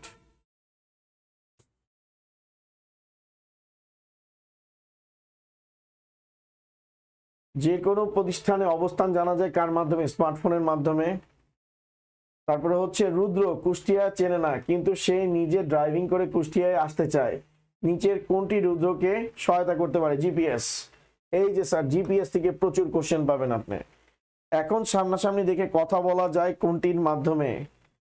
ইন্টারনেট মাধ্যমে, অর্থাৎ আমরা ইন্টারনেটের মাধ্যমে সরাসরি কথা বলতে পারি। তারপরে স্যার স্মার্টফোনের কারণে আমরা অপরের ছবি দেখতে পারি কোনটির কারণে? ঠিক আছে, বেশি ব্যান্ডউইথের কারণে। অর্থাৎ আমরা এখন যে যুগে বাস করতেছি সেটা হচ্ছে 4G তে বাস করতেছি। তো এটার মাধ্যমে আমরা ইন্টারনেটের মাধ্যমে আমরা কি করতে পারি? ভিডিও কল করতে পারি। এই জিনিসটা স্যার 2G তে ছিল না। 2G আমি যখন ইউজ করি তখন SMS, phone call, MMS multimedia message system ব্যবহার করা হইতো। 3G আসার পর একটু উন্নতি হইলো, আমরা ডাটা ডাউনলোড করতে পারি, বাট লার্জ স্কেলের ফাইল বা ভিডিও কনফারেন্সিং করতে তখনই স্টিল সমস্যা হইতো মোবাইল নেটওয়ার্ক দিয়ে। তারপরে আসলো 4G আসার কারণে স্মার্টফোনে ডাটার যে ভলিউম বেড়ে গেল, আমরা লার্জ স্কেলের ফাইল ডিরেক্ট হচ্ছে মোবাইল নেটওয়ার্ক ইউজ করে ডাউনলোড করতে পারি, ঠিক আছে? LTE ইউজ করা হয় 4G তে, লং টার্ম ইভ্যালুয়েশন, LTE। এটা কিন্তু 4Gর গুরুত্বপূর্ণ একটা বৈশিষ্ট্য, ঠিক আছে? বেশি ব্যান্ডউইথের কারণে স্মার্টফোনে আমরা একে অপরের ছবি দেখতে পারি কোনটার কারণে? বেশি ব্যান্ডউইথের কারণে। সামাজিক নেটওয়ার্ক কোনটি? ফেসবুক। এটা পোলাপাইন এমনিও জানে, এটা পোলাপাইন এমনিও জানে, ঠিক আছে? ইন্টারনেট থেকে কোনো মুভি ডাউনলোড করা যায় না, কিসের জন্য? সরি, ইন্টারনেট থেকে কোনো গান বা মুভি ডাউনলোড না করে এখনকার দিনে আমরা কিন্তু কোনো মুভি ডাউনলোড করি না, আমরা সরাসরি ইন্টারনেট থেকে উপভোগ করি। এটা একমাত্র হচ্ছে আমরা এখন যেই নেটওয়ার্ক ইনফ্রাস্ট্রাকচারের মধ্যে থাকতেছি সেখানে ব্যান্ডউইথ ম্যাক্সিমাম থাকে, তো আমাদেরকে কোনো কিছু স্যার ডাউনলোড করতে হয় না, আমরা ডিরেক্ট স্ট্রিম করতে পারি। বিভিন্ন গাণিতিক সমস্যার সমাধান পাওয়া যায় নিচের কোন ওয়েবসাইটে? ঠিক আছে, এটা বিভিন্ন ওয়েবসাইট আছে, এখানে জাস্ট বলছে অল ফ্রম আলফা, ঠিক আছে? অল ফ্রম আলফা, এটা আপনাদের বইতে দিছে, বাট আপনি গুগলে সার্চ করেন, গুগল নিজেই বিভিন্ন হাজার ওয়েবসাইট নিয়ে আসবে যেটাতে আপনি সব ধরনের সমস্যার সমাধান পাবেন। ইমেলে নিরাপত্তা রক্ষা করা যায়, প্রদান করা হয় কার মাধ্যমে? পাসওয়ার্ডের মাধ্যমে। স্যার এগুলো তেমন একটা আসে না। ইমেল আইডি দৈর্ঘ্য কত বর্ণের? এটা আসতে পারে 4 থেকে 32। ইমেলে পাসওয়ার্ডের দৈর্ঘ্য, এটা হচ্ছে ফালতু একটা এমসিকিউ, এটা কিসের জন্য দেয় আমি জানি না, ঠিক আছে? যে ইমেল পাসওয়ার্ডের দৈর্ঘ্য কত বর্ণের হতে পারে, যেহেতু বইতে আছে তাও লিখবেন 6 থেকে 32। এটা yahoo.com, এই ইমেল অ্যাড্রেস কয়টি অংশে বিভক্ত? এটি 2টি অংশে বিভক্ত। একটা হচ্ছে আমার এখানে কি দেওয়া আছে, এটা হচ্ছে ডোমেইন নেম, এটা হচ্ছে ইউজার আইডি, আর এটা হচ্ছে ডোমেইন নেম, দুইটা অংশ, ঠিক আছে? ইমেল অ্যাড্রেসের দুইটা অংশ, একটা হচ্ছে ইউজার আর একটা হচ্ছে ডোমেইন আইডি। তো ডোমেইন হচ্ছে কি yahoo.com, আমরা gmail.com বললে ওইটাও হচ্ছে ডোমেইন। তো দুইটি অংশ থাকে। তথ্য প্রকাশে সহায়তা করে কোন মাধ্যমটি? ইন্টারনেট। ইমেলের সাথে কোনো ফাইল সংযুক্ত করতে চাইলে কোনটির উপর ক্লিক করতে হয়? অ্যাটাচমেন্ট, এটা দেখতে পারেন, এটা আসে পরীক্ষায়।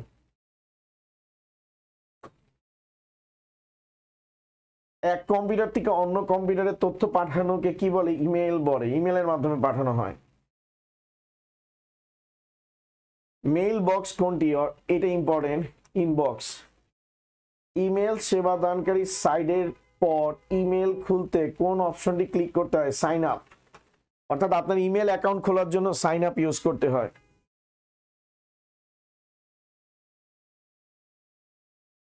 ইমেল পাঠাতে হলে কয়টি ধাপ অতিক্রম করতে হয়? 6টি। ঠিক আছে, আপনার ইমেল অ্যাকাউন্টে লগ ইন করতে হবে, তারপরে হচ্ছে কম্পোজ বাটনে ক্লিক করতে হবে। কম্পোজ বাটনে ক্লিক করার পর আপনার হচ্ছে ফর্মে লিখতে হবে, টুতে লিখতে হবে। তারপরে হচ্ছে আপনি যদি ফর্ম দিতে চান, ওইটা তো অলরেডি বাই ডিফল্ট চলে আসে। তারপর আপনার সাবজেক্ট দিতে হবে, আপনার সিসি ইউজ করতে হবে, বিসিসি ইউজ করতে হবে। এরকম টোটাল 6টা স্টেপ আপনাকে ফলো করতে হবে স্যার। তারপর আপনার হেডারে হচ্ছে ইমেলে কি থাকতে হবে? নাম থাকতে হবে, ডেজিগনেশন থাকতে হবে। এটা হচ্ছে স্ট্যান্ডার্ড ফরম্যাটের কথা বলছে। সামাজিক নেটওয়ার্কে একে অন্যের সাথে ভাব বিনিময় করা যায়, চাকরি খোঁজা যায়, তারপরে হচ্ছে ছবি ভিডিও বিনিময় করা যায়। সামাজিক যোগাযোগে অনেকে এখন চাকরিও খুঁজে।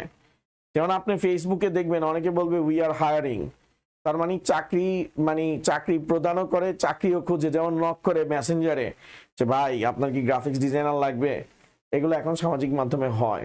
তো যাই হোক, আপনাদের বইতে দিছে 1 আর 3। জিপিএস বলে দিতে পারে কোন প্রতিষ্ঠান কোথায়, কখন কোন পথ দিয়ে যেতে হবে, এই 2টা বলে দেয়। ইন্টারনেটে ব্যান্ডউইথ বেশি হলে সরাসরি গান শোনা যায় স্পটিফাই, সরাসরি চলচ্চিত্র দেখা যায় নেটফ্লিক্স, যার সাথে কথা বলছি তাকে দেখা যায় ভিডিও কনফারেন্সিং, হোয়াটসঅ্যাপ এক্সেট্রা। ওকে, সবগুলো করা যায়। সামাজিক নেটওয়ার্ক হলো ফেসবুক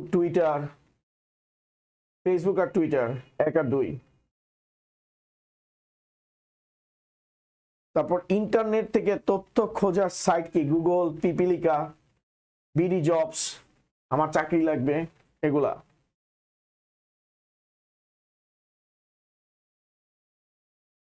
সাইমন বিশ্ববিদ্যালয় ভর্তি পরীক্ষা দেওয়ার জন্য প্রথমবার ঢাকায় এসেছে, তাই সে তার স্মার্টফোনের একটি বিশেষ টেকনোলজি ব্যবহার করেছে, সেটা হচ্ছে জিপিএস, রাস্তাঘাট খোঁজার জন্য। আমি বললাম না, এখান থেকে আসবে জিপিএস দিয়ে কোশ্চেন আসবে। সাইমনের ব্যবহৃত প্রযুক্তিটি যে কাজে ব্যবহার করা হয়? পথের নির্দেশনা, কোনো কিছুর অবস্থা নির্ণয়, কথা বলতে পারা, এটা তো আসে না। তারপর আরেকটা প্যাসেজ, শেখ মোহাম্মদ রাইয়ান জামান ঠিক করেছে এই বছর গণিত প্রতিযোগিতায় অংশগ্রহণ করবে, এই জন্য প্রস্তুতি সে খুব ভালোভাবে নিচ্ছে। নতুন গাণিতিক সমস্যার সমাধান করেছে, নিজেকে যোগ্য করে তুলতে একটি বিশেষ ওয়েবসাইটের সাহায্য নিচ্ছে। তারপরে হচ্ছে উলফ ফ্রম আলফা, ঠিক আছে, এটা গাণিতিক যত ধরনের মনে করেন সলভ আছে ওইটার জন্য ইউজ করা হয়, বাট আপনি গুগলে চ্যাট জিপিটিতে আরো বড় বড় জিনিস পাবেন। আচ্ছা যাই হোক, এটা যেহেতু বইতে দিছে। রায়ানের প্রস্তুতি কার্যে ওয়েবসাইটটি সাহায্য করছে গণনার কাজে। তারপরে হচ্ছে জব খুঁজতে, না জব তো সে খুঁজতেছে না, সমস্যা সমাধানের জন্য। ইমেলের জনক কে, কেউ বলতে পারবেন? রে টমলিসন। ইমেলের জনক হচ্ছে রে টমলিসন। তিনি অরপানেটে সর্বপ্রথম সাকসেসফুলি, অর্থাৎ যখন ইন্টারনেট বের হয়েছে তখন সাকসেসফুলি এক কম্পিউটার থেকে আরেক কম্পিউটারে ইমেল করছিলেন, ইলেকট্রনিক মেইল পাঠাইছিলেন। তো ইমেল কি? ইলেকট্রনিক মেইল বর্তমানে যোগাযোগ ক্ষেত্রে ইমেল পড়া পাঠানোর কাজটি প্রায় বিনা পয়সায় করা যায়। ওই যে বন্ধুর কাছে টাকা চাইয়া পত্র লেখো, এখন মানুষ ইমেল করে। এখন হোয়াটসঅ্যাপ আসার কারণে মানুষ ইমেলও কমায় দিছে, ডিরেক্ট ভয়েস মেসেজ পাঠায়, বেটা টাকা দে, টাকা নাই। ঠিক আছে, তো এটা যেহেতু বইতে বলছে যে ইমেল আসলে কনফিডেন্সিয়াল কাজের জন্য ইউজ করা হয়, লাইক হচ্ছে কোনো অর্গানাইজেশন কমিউনিকেশন করার ক্ষেত্রে, বা কোনো আপনার ইউনিভার্সিটির আপনি ডকুমেন্ট পাঠাবেন, এটা তো আর হোয়াটসঅ্যাপে পাঠাবেন না, ডেফিনেটলি ইমেল করে পাঠাবেন। অর্থাৎ ডকুমেন্ট পাঠানোর জন্য ইমেল খুব ভালো একটা রিসোর্স। আপনি বাংলাদেশ থেকে বসে হার্ভার্ডের জন্য অ্যাপ্লাই করতে পারবেন থ্রু কার মাধ্যমে? ইমেলের মাধ্যমে। তো এখানে এই বিষয়গুলো দেওয়া আছে, এগুলো একটু দেখবেন। তারপর পাসওয়ার্ড সুরক্ষিত, এই জিনিসটা আসতে পারে স্যার। ওকে, পাসওয়ার্ড কিভাবে সুরক্ষিত রাখতে পারবেন এটা অলরেডি বলা হয়েছে। এই চ্যাপ্টারে সবচেয়ে ইম্পর্টেন্ট বিষয় হচ্ছে সার্চ ইঞ্জিন। সার্চ ইঞ্জিন হচ্ছে একটা ওয়েব অ্যাপ্লিকেশন। সার্চ ইঞ্জিন ব্যবহার করে আপনি খুব সহজেই ওয়েবসাইটের ইনফরমেশন কি করতে পারবেন, গ্যাদার করতে পারবেন। অর্থাৎ সার্চ ইঞ্জিন কিভাবে কাজ করে, সার্চ ইঞ্জিন হচ্ছে কিওয়ার্ড নিয়ে কাজ করে। লাইক আপনি বলতেছেন যে কেক বা পুডিং লেখা সার্চ দিছেন, তো সার্চ ইঞ্জিন কেক বা পুডিং পৃথিবীর যত ওয়েবসাইটে পাবে খুঁজা এই শব্দগুলো, সেই শব্দগুলোর উপর বেস করে সেই শব্দগুলো যে যে সাইডে পাইছে সেগুলোর লিস্ট আপনার জন্য নিয়ে আসবে। ঠিক আছে, অর্থাৎ এই যে সার্চ ইঞ্জিনের কথা বলছি, সার্চ ইঞ্জিন মূলত হচ্ছে কিওয়ার্ড নিয়ে কাজ করে এবং কিওয়ার্ড গুলো ওয়েবসাইটের এসইও করা হয়। এসইও মানে হচ্ছে সার্চ ইঞ্জিন অপটিমাইজেশন।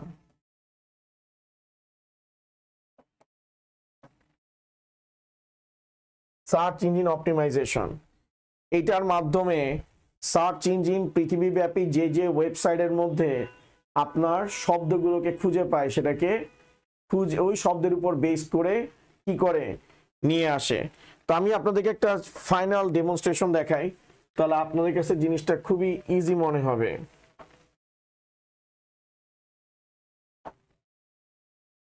ধরেন আমি লিখলাম w3schools.com, এখন আমি কন্ট্রোল ইউ দিলাম। এখানে আপনি যা দেখতে পাইতেছেন এটা হচ্ছে সোর্স কোড। আমি সাইটটাতে যাই, আমি এটার কন্ট্রোল আর ইউ প্রেস করছি, এটা সোর্স কোড। দেখেন এটা কিন্তু সোর্স কোড।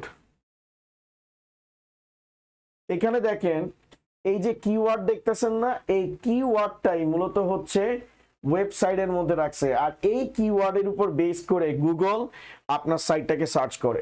যেমন দেখেন এখানে কিওয়ার্ডের মধ্যে কি বলা আছে, HTML বলা আছে।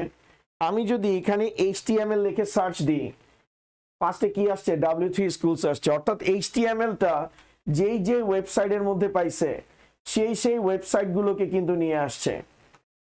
এবং গুগল এটা প্রতিনিয়ত কি করে দেখে যে কোন সাইটটা আসতেছে এবং পাবলিক কোন সাইটটাতে সবচেয়ে বেশি ভিউ করতেছে।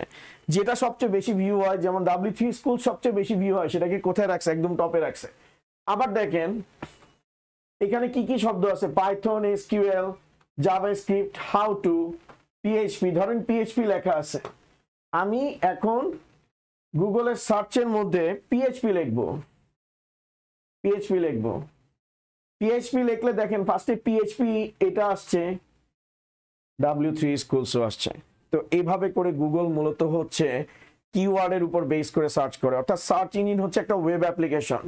সার্চ ইঞ্জিন ইউজারের দেওয়া কিওয়ার্ডের উপর বেস করে সেই কিওয়ার্ডটা কোন কোন সাইটে খুঁজে পাওয়া গেছে সেই সাইটগুলো আপনার লিস্টে নিয়ে আসে এবং সেই সাইটগুলোর মধ্যে যেটা টপে আছে সেটাকে শুরুতে দেখায় এবং তারপরেরটা দেখায়। অর্থাৎ এসইওর মাধ্যমে সার্চ ইঞ্জিন আপনার ওয়েবসাইটটাকে কি করতে পারবে, খুঁজে পাবে। তো এই বিষয় এখানে ডিটেলসে আলোচনা করা হয়েছে। বলা হয়েছে যে পিপিলিকা সম্পর্কে যা জানো লিখো।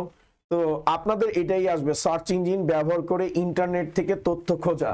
কারণ এত বড় ইন্টারনেটের মধ্যে আপনি তথ্য কিন্তু সহজে খুঁজে পাবেন না, বের করা খুবই কঠিন ব্যাপার। সার্চ ইঞ্জিন এটা গেম চেঞ্জার হিসেবে কাজ করে। তো আই হোপ আপনাদের এটার মধ্য দিয়ে ক্লাস 8-এর আজকে সাজেশনের ক্লাসটা শেষ হয়ে গেছে। তো আই হোপ আপনাদের পরীক্ষা খুব ভালো হবে, আপনাদের জন্য অনেক অনেক শুভকামনা। আবার আপনাদের সাথে ইনশাল্লাহ ক্লাস 9-এ দেখা হবে।